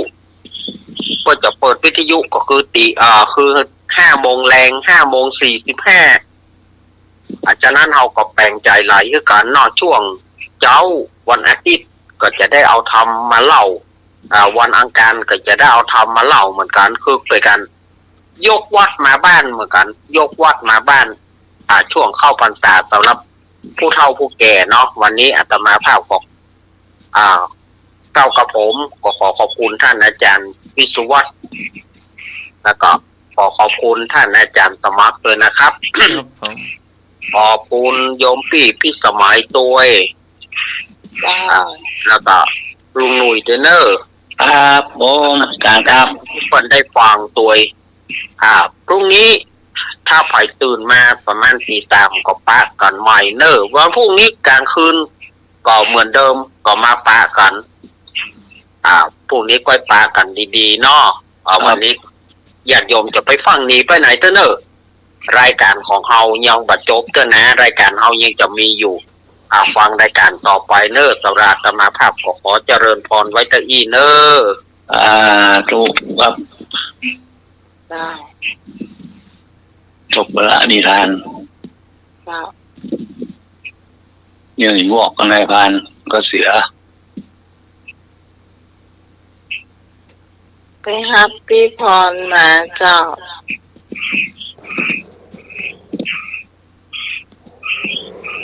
โอ้จะได้กับปฏิทินว่าเนี่ยครับครับการมันหรอเนาะก็ยังนอนเนี่ยฟังก็ฟังทำพบท่านก็ไม่ได้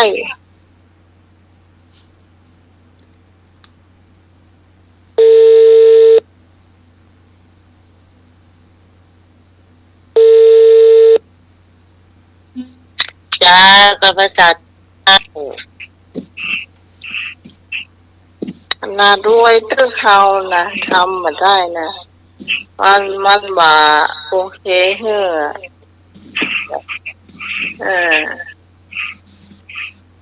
เอาจะไปกดตกลงหมดตกลงห้าวเนี่ยเลยมันโอเคไงมันโอเคว่ะนั่นโอเคเขาก็โน้พูดกันอ๋อ ลวดไปเลยจ้ะเที่ยงเราเบอร์อื่นต่อเนาะ โอเคเขาก็โน้พูด ตอนนี้เป็นที่ทำขนมเจ้าขนมฟักทองแล้วขนมอะไรนี่ฟักทองเนี่ยมันนักขนาดเลยฟักทองจุกเนาะ โอ้ ทองขึ้นสักอีกหนึ่งนะเจ้าเอาปอกเปลือกออกเนาะแล้วก็เอาเม็ดออกเหนือเราปอกแล้วก็เนื้อมันแล้วมันนึ่งเจ้าแล้วมันนึ่งที่ได้สักหนึ่งถ้วยนะเจ้าแล้วก็ข้าวกบใส่กระมังโบดกรรมนึ่งสุกแล้วมาโบดได้ประมาณหนึ่งถ้วยเจ้าข้าวก็พักไว้ก่อนเนาะเจ้าแล้วก็เตรียมกะทินะเจ้าเตรียมกะทิประมาณ2 ถ้วยเจ้า2 ถ้วยแล้วก็เอาแป้งข้าวเจ้าประมาณ1 ถ้วยเจ้าแต่วิธีทำแล้วเอามากวนเลยมีน้ำตาลทรายตัวเนาะเตรียมไว้นะเจ้า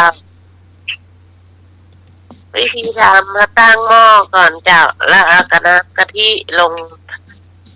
หม้อเลยเจ้าแล้วก็เอาแป้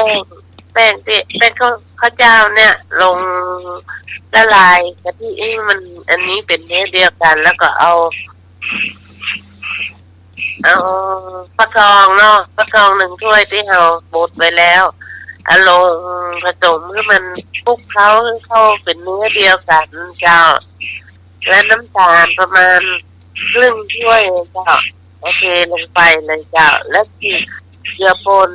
1 ช้อนชานะเจ้าเอาลงผสมให้มันเข้าเนื้อเดียวกันหมดแล้วก็เปิดไฟเจ้าเปิดไฟกลางๆนะเจ้าต้องเอาฮ้อนล้ำเจ้าเขาก็ค่อยๆกวนเอาไม้พายนะเจ้ากวนไปเรื่อยๆไปละได้นะเจ้าละเดี๋ยวก้นไม้เจ้าวนได้สักประมาณเดี๋ยวมันก็จะข้นละเจ้าวนไปเรื่อยๆเจ้าจะข้นเป็นอันนี้เลยเขากะว่ามันข้นพอดีที่เขาจะเอาตักใส่ถ้วยหรือว่าใส่ถาดเนาะเจ้าแล้วเตรียมเผาขูดโดยนะเจ้าเตรียมเผาขูดโดยถ้าเราเป็นมีถ้วยเป็นที่เป็นอลูมิเนียมเนาะเป็นถ้วยที่เราใส่วุ้นเป็นกะทินั่นนะเจ้าเขาไม่ยอดนะเจ้าเขาตักขนมฟักทองนี่หยอดถ้วยใส่ไปจนหมดแป้งนะเจ้าแล้วใส่ลังถึงใส่ซึ้งนึงนะเจ้าแล้วเอาเป้าที่เอาเป้าอ่อนนะเนาะกลางที่อ่อนล้ำแก่ล้ำจะมาขูดจะเอาเป็นเส้นหรือเป็นขูดเป็นฝอยก็ได้เอาเป็นเส้นดีกว่างามดีล้ำดีจ้ะเป็นเส้นโรยหน้าขนมฟักทองนึ่งประมาณสัก20 นาทีนั่นนะเจ้านึ่งไป20 นาทีพักแค่พอนี่พอดีละเราก็พลิกไปเลยเจ้าพลิกไปแล้วก็เวลาจะกินกันรอให้เย็นเนี่ยก่อนนะเจ้าเราจะไปคนละถ้วยเจ้าอย่างนี้ก็จบละลำอันนี้ความสูตรนี้เป็นแบบหวานลำไปเจ้าจะว่าไปแล้วก็เหมือนอ้อยแกงแต่ว่าไปขนมกล้วยจ้ะแต่ใส่ใบตองกระทงใบตองเจ้าจ้ะเจ้าวิธีทำก็คงจะอย่างที่พรนั่นแหละ ถ้ากล้วยนี่ก็จะเอาปั่นถ้ามีเครื่องปั่นเนี่ยจะปั่นเหมือนกันหมดปั่นกล้วยเนาะเสร็จแล้วแกก็ต้องไปเคี่ยวในกระทะแกนะเจ้าเคี่ยวเสร็จแล้วก็ไปนึ่งแต่จะหยอดใบตองหมดเลยเจ้าลำดีหรอลำมันเหนียวนึบมันลำไทยอันนี้เนาะค่ะเอาปักคอกับกล้วยทำกล้วยกับแต่งลายเนี่ยน่ะลำจ้ะแต่งลายนี่ยังมาหันแกแต่งจ้ะวันนี้กับบวชชีกล้วยโอ้โหมันยิบมันมาหวานนะแต่บวชชีชอบหวานเนาะมันยิบเลย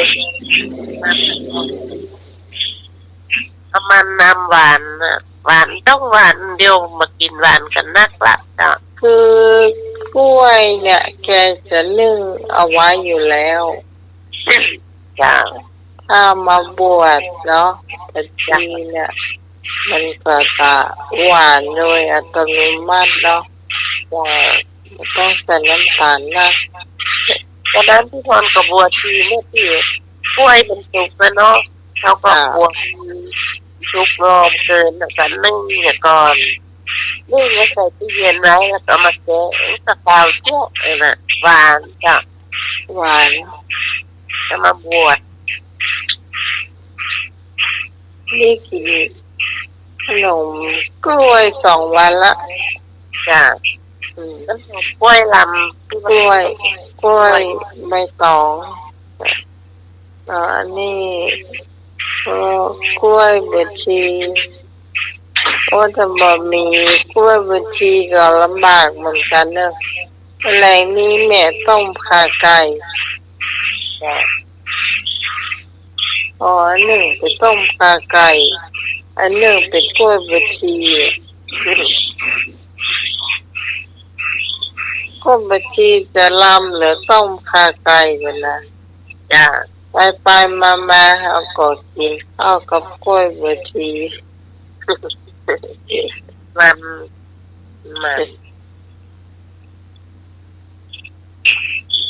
อันใดลำก็กินอันนั้นอย่างนั้นเนาะ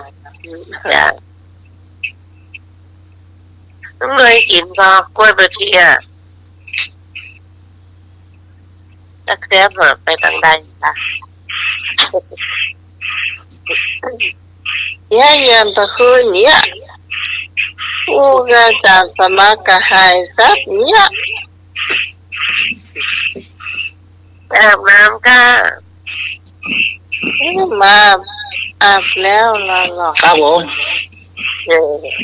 มาบนละเราไปอยู่ตรงไหนปหสีแจงฮะออกพรรษาแล้วกัน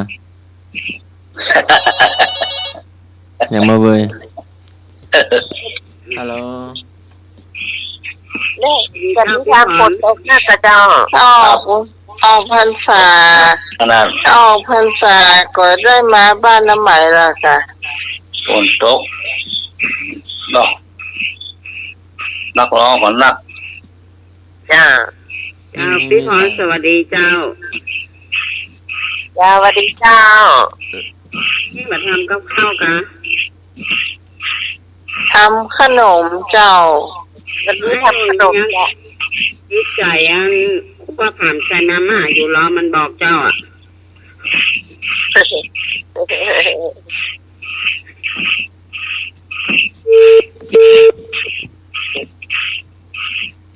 ยังก็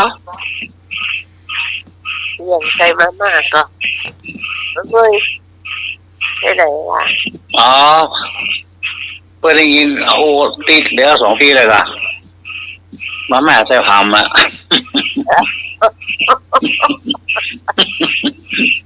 ก็ให้หน่อยกินคนเดียวอ่ะแต่เพื่อกินด้วยท่านทำเพื่อหรอจะได้มาแม่บอลหมอติกะกรุณาแยกค่ะ She's my Baltica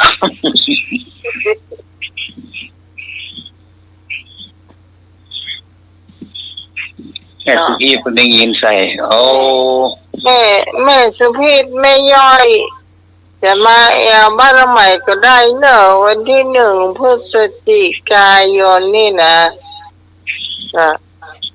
มาตังโรงพยาบาลสันตายก็ได้มาดังนั้นก็ได้เจ้าหรือว่าเข้าตังที่อันไม่เจ้านี่ก็ได้ศาสตร์ไม่เจ้านี่นะหรือว่าจะมาตังปากปางต้องหมูน้อยนี่ก็ได้มาได้ทุกทางสายตะวันออกนี่นะง่ายเจ้าบ้านที่จะที่ใครอยู่ใกล้เรามาถึงดันตันนะเนาะเจ้าแม่น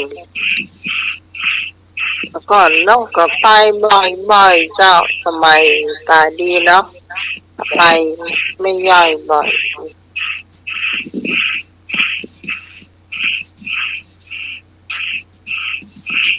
ฟักทองจบแล้วเนาะโอ้ขยากละกล้วยบดซีก็ขยากฟักทองเมื่อคืนขยากละเอาเหลือแล้วต้มขาไก่มันก็ไก่หมีนะมันก็น่าก็มาเอาอ่ะเนาะโอ้ไม่ใช่อเมริกาหรอดีนะว่าได้โอ้ถวายแว่นสวาไก่น่ะก็ได้อเมริกานะเขาไม่กินไก่กันต้มขาไก่มีแต่ขามีแต่ตะไคร้มีกะทิมีอย่างนั้นว่าเพิ่นเขากินน้ำมันน่ะก็เนาะอันใส่ซุปอ่ะไทยต้มพริกใส่สักแกนนะโมเฮ็ดออกมาสู้นะครับไก่กับมะมีมันจะหอมต้มขาไก่ได้เนี่ยชื่อมันได้หรอมากินไก่ว่ะกินเอากระครัวมันเนาะโคตรไว้แว่นซ้อไก่ก็ได้โอ้แปลกเนาะแล้วแต่ว่าเขาก็ส่งเครื่องอย่างก็ทางนายไก่มาทางบ้านขายทางบ้านเฮาเนาะบ้านเขาบ่กินแล้วบ่กินคนไหนหรอกกระปูบ่กินเขาหมดอ่ะล่ะก็มาโหก็สินะมันโรคเสียไม่มีตีนมันยังไหวอ่ะเนาะต้มกุ้งต้มอย่างนี้ได้ดีมีกุ้งนี่บ้านเราตีนหมอกหรอห้องเล็บมือนางยักษ์นี่มันขำกินยังไม่มีนางไงเอาเป็นนางมาจานหนึ่งเหรอ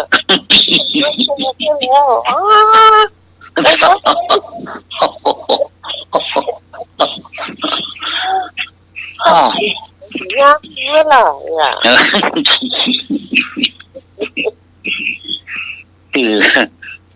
คือนะด่า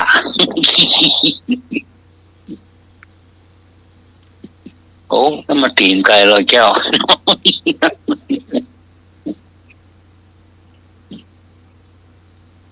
จะเป็นเลาะกระดูกแล้วล่ะอันนั้นครับกระดูกเอาเขาเก่งแล้วเนาะกระดูกออกหมดอ่ะแล้วก็เอ็นขาวๆแล้วเนาะถ้าหน้ากับตัวมันนะก็เนาะด่า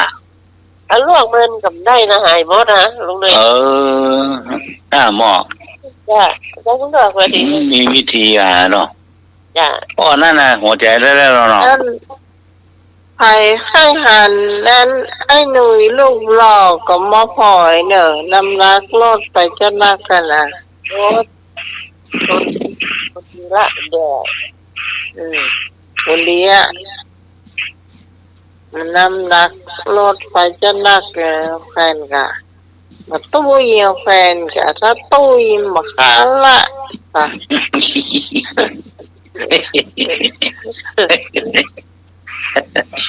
โอ้กำลังยังมาลูก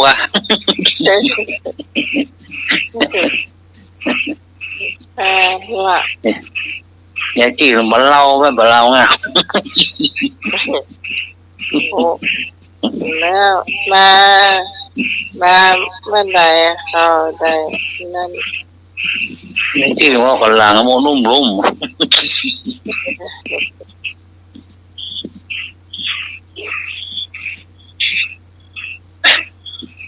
ก็ไผ่บ่เคยมาหันขบวนผ้าป่าแล้วมีตู้เจ้านำนี่ก็มาฟ้องเจ้า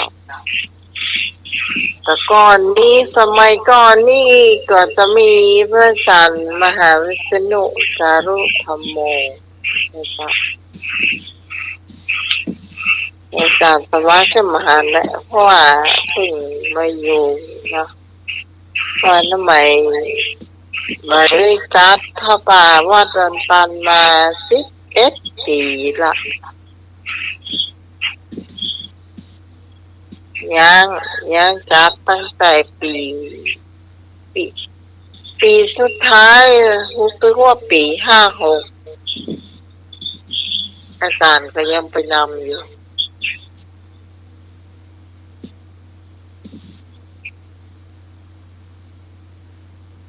แต่ผมมีหลายท่านนะหลายคนจำมาได้อะสำนักกาตานี่จักคนอื่น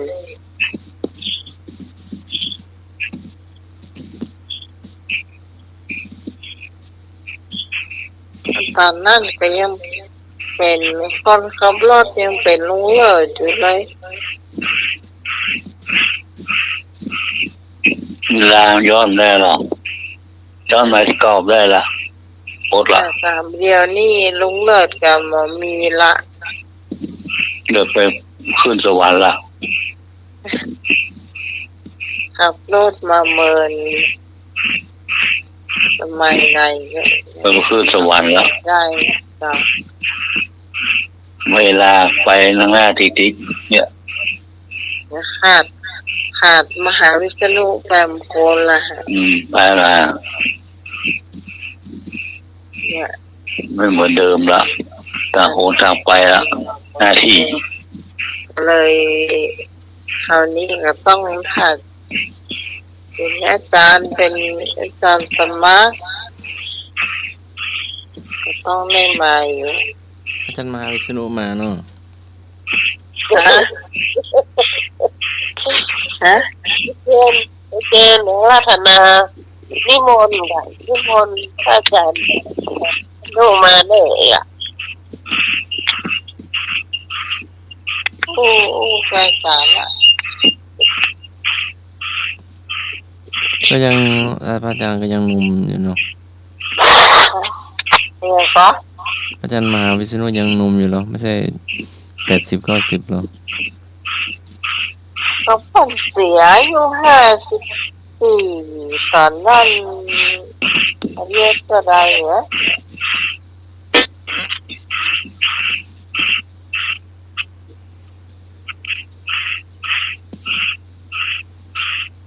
เหมือนเดิมละการโมแล้วหรอปีตอบพระป่าตั้งแต่ปี49มายุดปี56จะมีกฐินของพระป่าของเป็นนักก็จะเป็นข้าจารย์เอาเนี่ยจะนำข้าจารย์กับมหาวิษณุเนี่ยจะทำบรบกวนทางวัดนะจะมาเลี้ยงเพลนที่บ้านหรือว่าเลี้ยงเพลนกันก่อนแล้วก็ไปตอดพระป่าไม่ลูนก็ได้แล้วแต่เขาสะดวก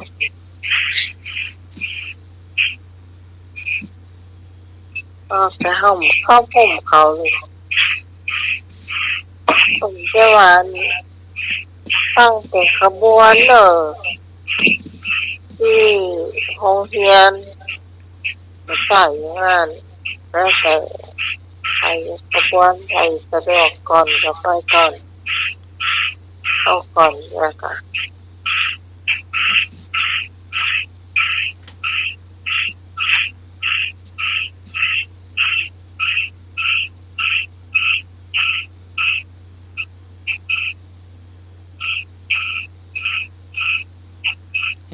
จากตีกลองจากฝ่ายหินไปนั่งตีกลอง น่าจะอยากคืออันชุดนั่นแหละชุดที่วัดอ่ะ ตอนทอดปลา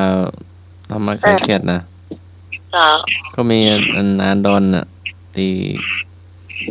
เก่งเนาะแล้วก็มี ของ อดีต ยาว อดีต เพื่อน พ่อหล จ้ะ วงลุงน้อยเสาแก้ว จ้ะ แล้วก็ให้มาเท่าตีจำได้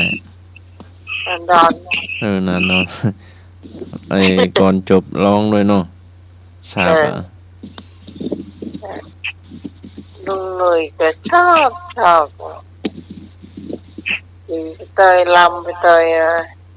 นั่นน่าจะมาตีทุก ก็กลัวนะ ทุกวันเนาะ ฮะ น่าจะมาตีทุกวันเนาะ ถ้ามาตีที่นี่นะรับรองมีคนลำโดยแน่เลยมันมีกรรมการบางคนเนี่ยชอบลำนะก็ตายนะ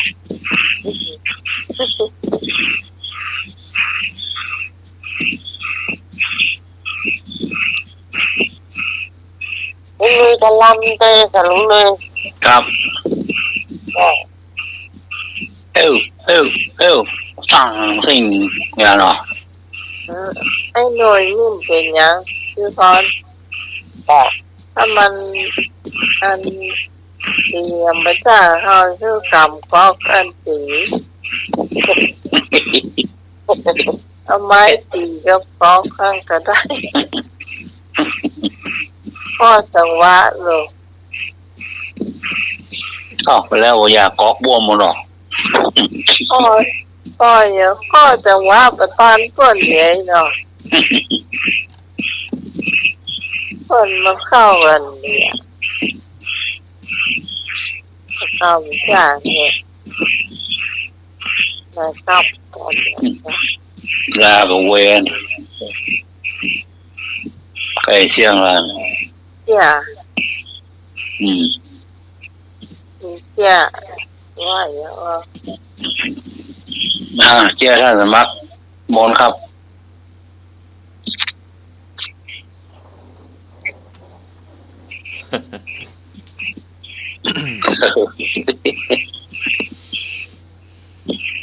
มันเป็นอันนี้เนาะประชาสัมพันธ์เนาะ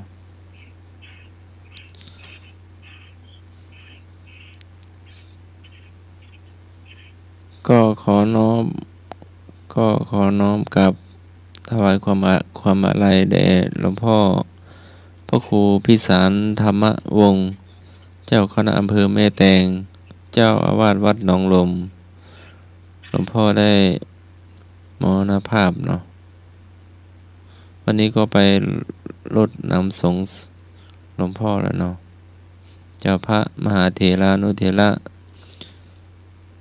ผู้ใหญ่ต่างๆก็มากันนักเนาะครั้งพระมหาเถรานุเถระก็ได้มารดน้ำสงฆ์หลวงพ่อเนาะเป็นน้ำสงฆ์พระราชทานตัวเนาะเจ้า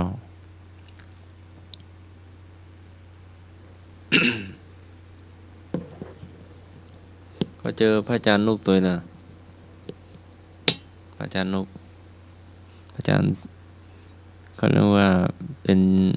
ได้เป็นเจ้าอาวาสแล้วเนาะเจ้าอธิการ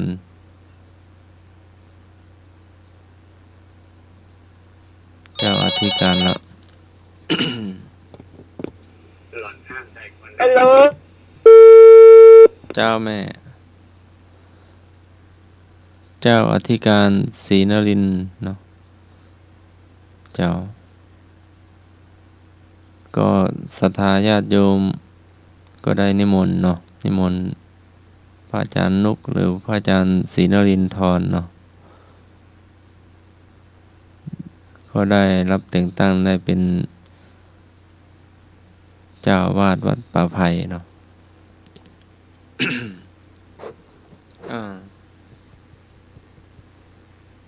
อย่าติดต่อบันเนอร์เนาะสายหลุดไปละ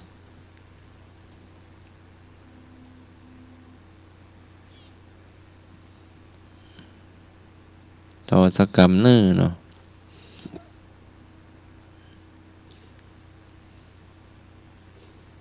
แล้วก็วัน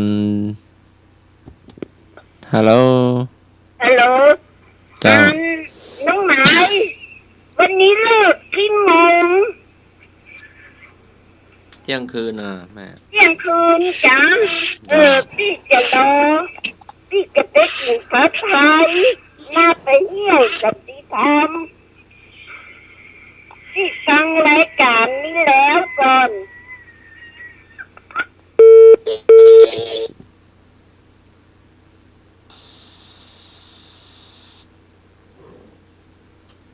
รอสกรรมเนอร์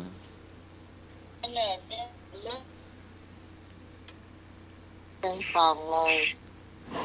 เปิดไว้หมดละ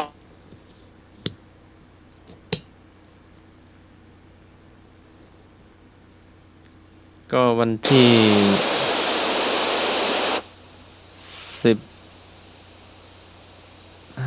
15เนาะวันที่15คณะสงฆ์จังหวัดเชียงใหม่ก็จะมีกิจกรรมสุมาคารวะพระมหาเถรานุเถระเข้าพรรษาเนาะก่อนณ วิหารหลวงวัดสันดอกเนาะตอนแรกก็กำหนดไว้ที่วิหารหลวงที่วัดพระสิงห์วรมหาวิหารเนาะเจ้าในวันที่15เวลาบ่ายโมงเนาะ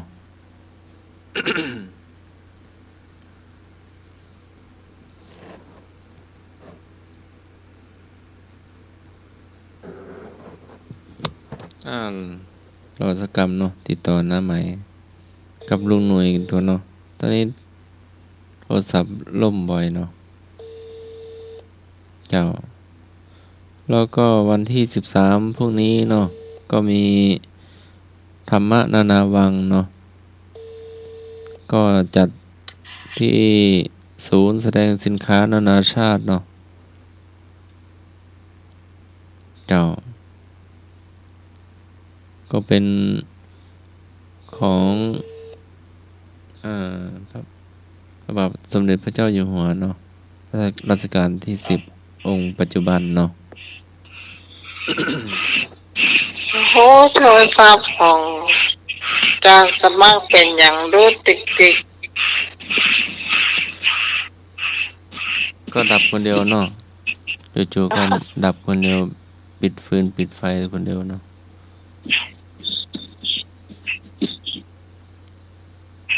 เจ้าผู้นี้ก็มีหัมมะนานาวังเนาะของพระเจ้าอยู่หัวเนาะจัดที่ศูนย์แสดงสินค้านานาชาติเนาะเจ้าในวันพรุ่งนี้เนาะฟังเทศน์ฟังธรรม ก็วันที่15เวลาบ่ายโมงก็ณวิหารหลวงวัดสวนดอกพระรามหลวงเนาะพิธีกรรมสามีกิจกรรมสุมาคารวะพระมหาเถรานุเถระ เข้าพรรษาเนาะแล้วก็ประชุมคณะสงฆ์รวดประชุมคณะสงฆ์ไปตัวเนาะประสงค์จังหวัดเชียงใหม่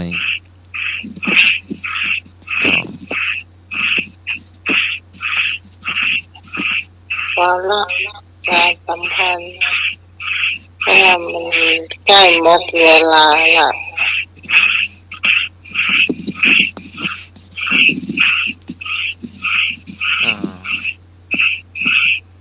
ยังไงต่อ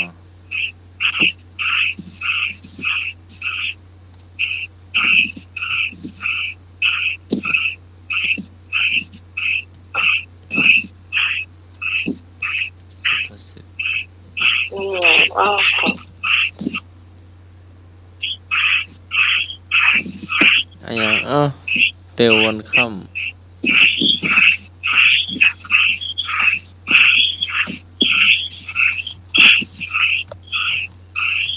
อย่างเตียววันค่ เดี๋ยววันค่ ำเจ้า ำนาฬิกา เจ้า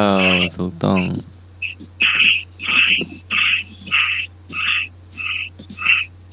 ท่านวันมีมันกระต่ายอ่ะเดี๋ยวก่อนลังนึกเดี๋ยวพี่ก้อนจอนรับหรือยังมาถามปัญหาให้หน่อยอ่ะ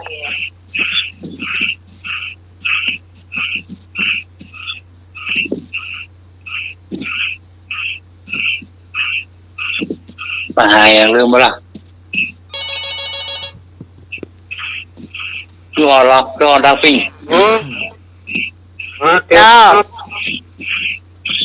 ผมก็ทำมาแล้วช่วยนะครับ ว่า ห่างนำหน้าชอช้างตามหลัง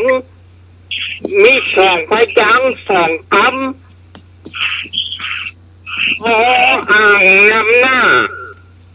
ชอช้างตามหลัง กอไก่นำหน้าซอช้างตัวโก้นอ ครับมี2 คำ2 พยางค์ 2 กำ 2 พยางค์เนาะ2 พยางค์ ครับ2 คำ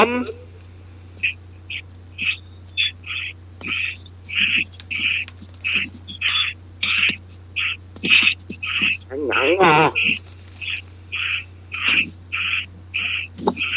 กำเตกะ นะโม นักก็ พาหุง ใช่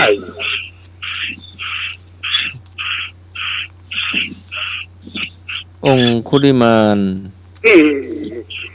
อาสาหาบูชา ต้นไม้ โพด ดอกไม้ด้วยเห็นไหม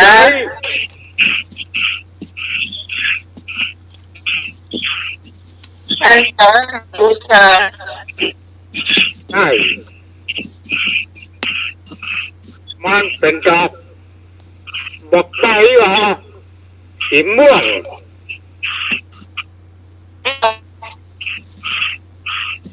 ดอกนี่ ใช่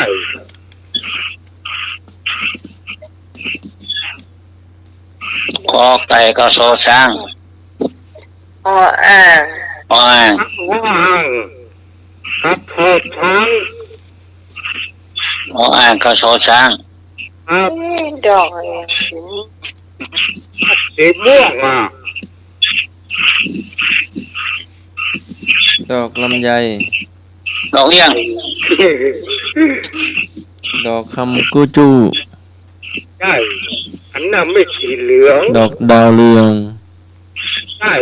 ดอก ยา ทาน เรื ตะ อ วัน ทำบูจูอย่างเดียวกันนะจ๊ะ เหลืองกันคำบูจูกันเดียวกันนะ ดอกมะลิ ใช่มะลิเป็นสีขาว ดอกคุณาตื่นเช้า ใช่อันนี้ติดสีม่วง ดอกเครื่องฟ้า ใช่ ดอกอัญชัน ถูกต้องแล้วครับอัญชัน ดอกอัญชัน ดอกอัญชัน ครับ นี่เป็นสีม่วงแต่ละ ครับ สีม่วง สีขาวก็มีสีม่วงก็มีครับตอนประเศร้าไว้เลย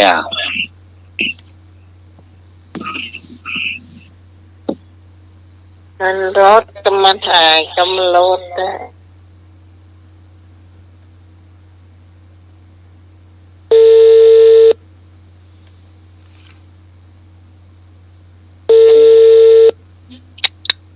จ้า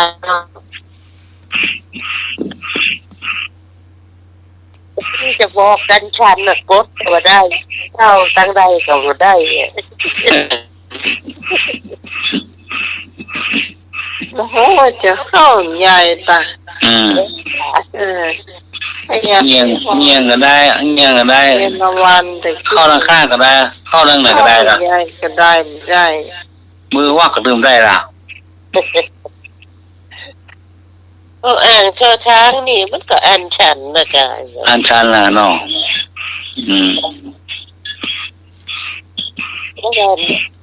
เขาสร้างของตัวแล้ว อ๋อเดี๋ยวก่อน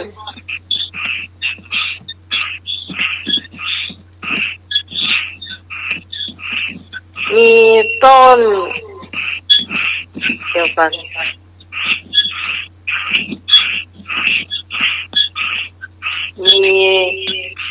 มีอายุยืนยาว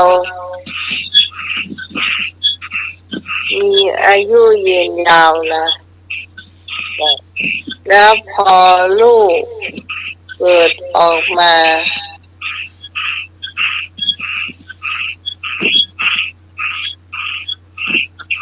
อายุยืนยาวลูกเกิดออกมาได้ไง แล้วให้คนกินแล้วมันก็ตายละ ไม่เคยกิน คนก็ เกิดมา กินอย่างเป็นพืชก็จะ ของกินได้ละ เจ้า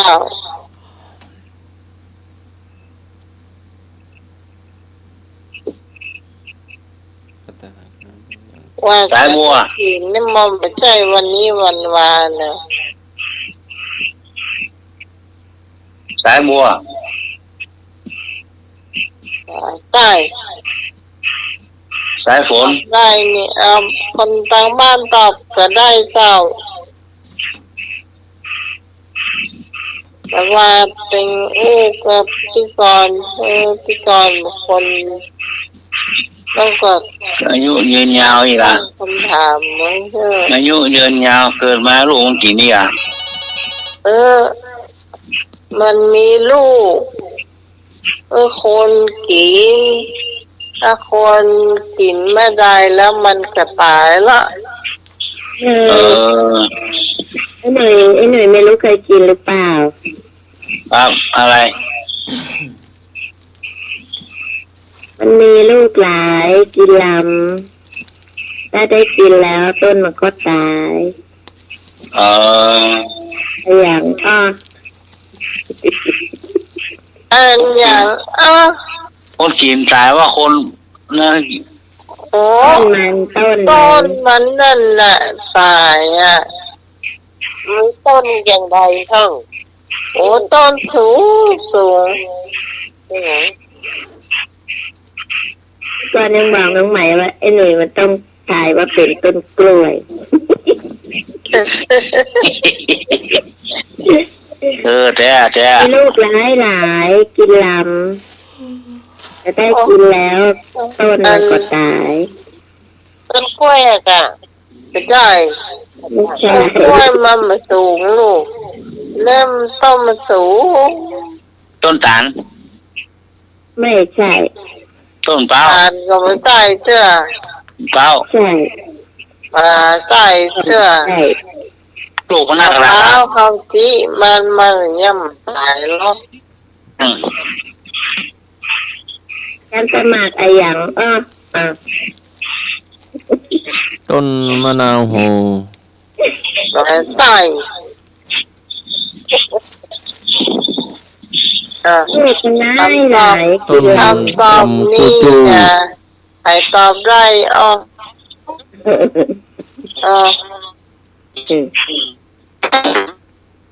ตั้งแต่เจ้ามีกินบ่อยๆนะมัน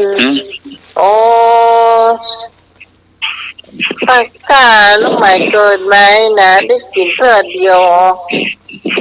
ตอนนี้น้อยละจากนั้นมาเป็น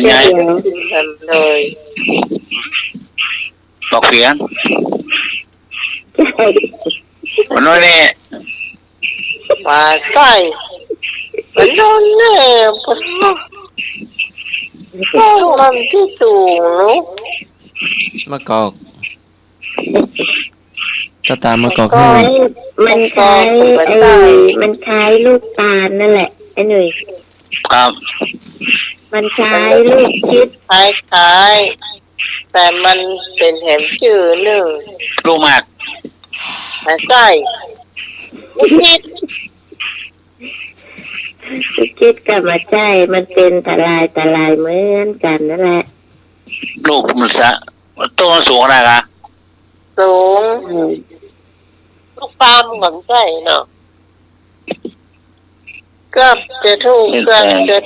นั่นเนี่ย จะหน่วยการกับ ใจหนุ่ยจะหมดเวลาแล้วใจ เอาละมาสูงแล้วครับ ลา พี่ น ฮะ ต้นลาน เหรอ ลูกหลา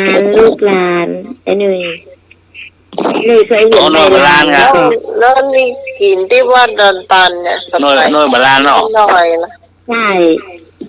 แม่สีขาวๆได้กันเนาะ เฮ้ยตาโตเต้าลานเลยอะ เออ ใช่ โอ้เต้นตาใหญ่ต้องโบราณ กูนึกถึงคำนี้นะนึกถึงน้องเอ็ดเนาะ เออ อาหารอากาศนั่นนะใช่ไหม โอ้หน่วยโบราณมีรอบเดียวมีว่ะมีแล้วกันเนาะ เนี่ย มี แต่ว่า มีอยู่แต่ต้นกว่ามันจะออกลูกกับมันเมื่อนาน แต่ถ้าเอาลูกมาแล้วต้นมันก็ตายไปคนเดียวไอ้หนุ่ย เออ นั่นแหละอันคุยกับน้องไหมว่าน้องไหมถ้าบอกไอ้หนุ่ยจะต้องทายว่าต้นกล้วยลูกที่หลายอะ โอ้โบราณมีรอบเดียวมันมีแล้วกันเลยเนาะสองอย่างเลย นี่อยู่ไอ้หนุ่ยของหาย มีครับ อ่ะ มันที่มี อ๋อ ไม่มี ที่ เลย ต้นไปตรงไหนไม่รู้ก่อนเห็น ก่อนนี่นักเลยน้อยๆกี่บ่อยละ มันยังไม่ค่อยใหญ่ตัวมันยัง ครับกี่ผ้าเกินนะควอดถึงไงมันนะ นั่นน่ะ ไปสีขาวหรอ เที่ยงคืนกว่าแล้ว แล้วเตรียมเป็นจ่าละ เจ้า ไปก่อน แล้ววันนี้ต้องขอบคุณพระอาจารย์พระครูสมุวิศวะวรจิโจซึ่งมาเข้ารายการก่อนแต่วันนี้ตึงให้เขียนจานสมัครนะจะโทรกับมาโทรหาก็ต้องมาโทรแล้วมาบอกเขาเนี่ยจะทำโปรโมชั่นอันนี้มันก็บอกโอเคนะเอาว่าตัวแค่นี้มันแต่ปล่อยไม่กินถ้าตังประจันหมดจะเสี่ยงแต่เขาจะกำจงในสาเนาะต้องได้โทรหมายสักคนละ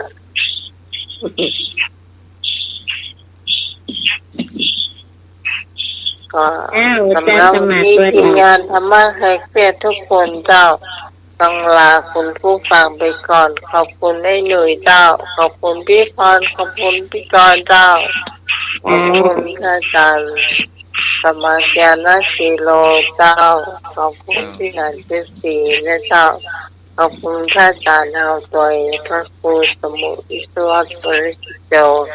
สำหรับพระเจ้าพิสมัยสุริยดอนเจ้าจะมาพบปะกันใหม่ในคืนพรุ่งนี้สำหรับวันนี้สวัสดีครับ ครับ สวัสดีเจ้า โลโภธรรมานังปริปันโถความโลภเป็นอันตรายต่อทุกสิ่งค่ำคืนนี้ก็ไว้พักสวดมนต์เป็นเมตตาญาติน้ำหลับเป็นสุขตื่นเป็นสุขขอกราบนมัสการและเจริญพร อ่า สาธุ ครับ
กำลังฟังสถานีวิทยุกระจายเสียง FM 104.5 เมกะเฮิรตซ์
Thank you.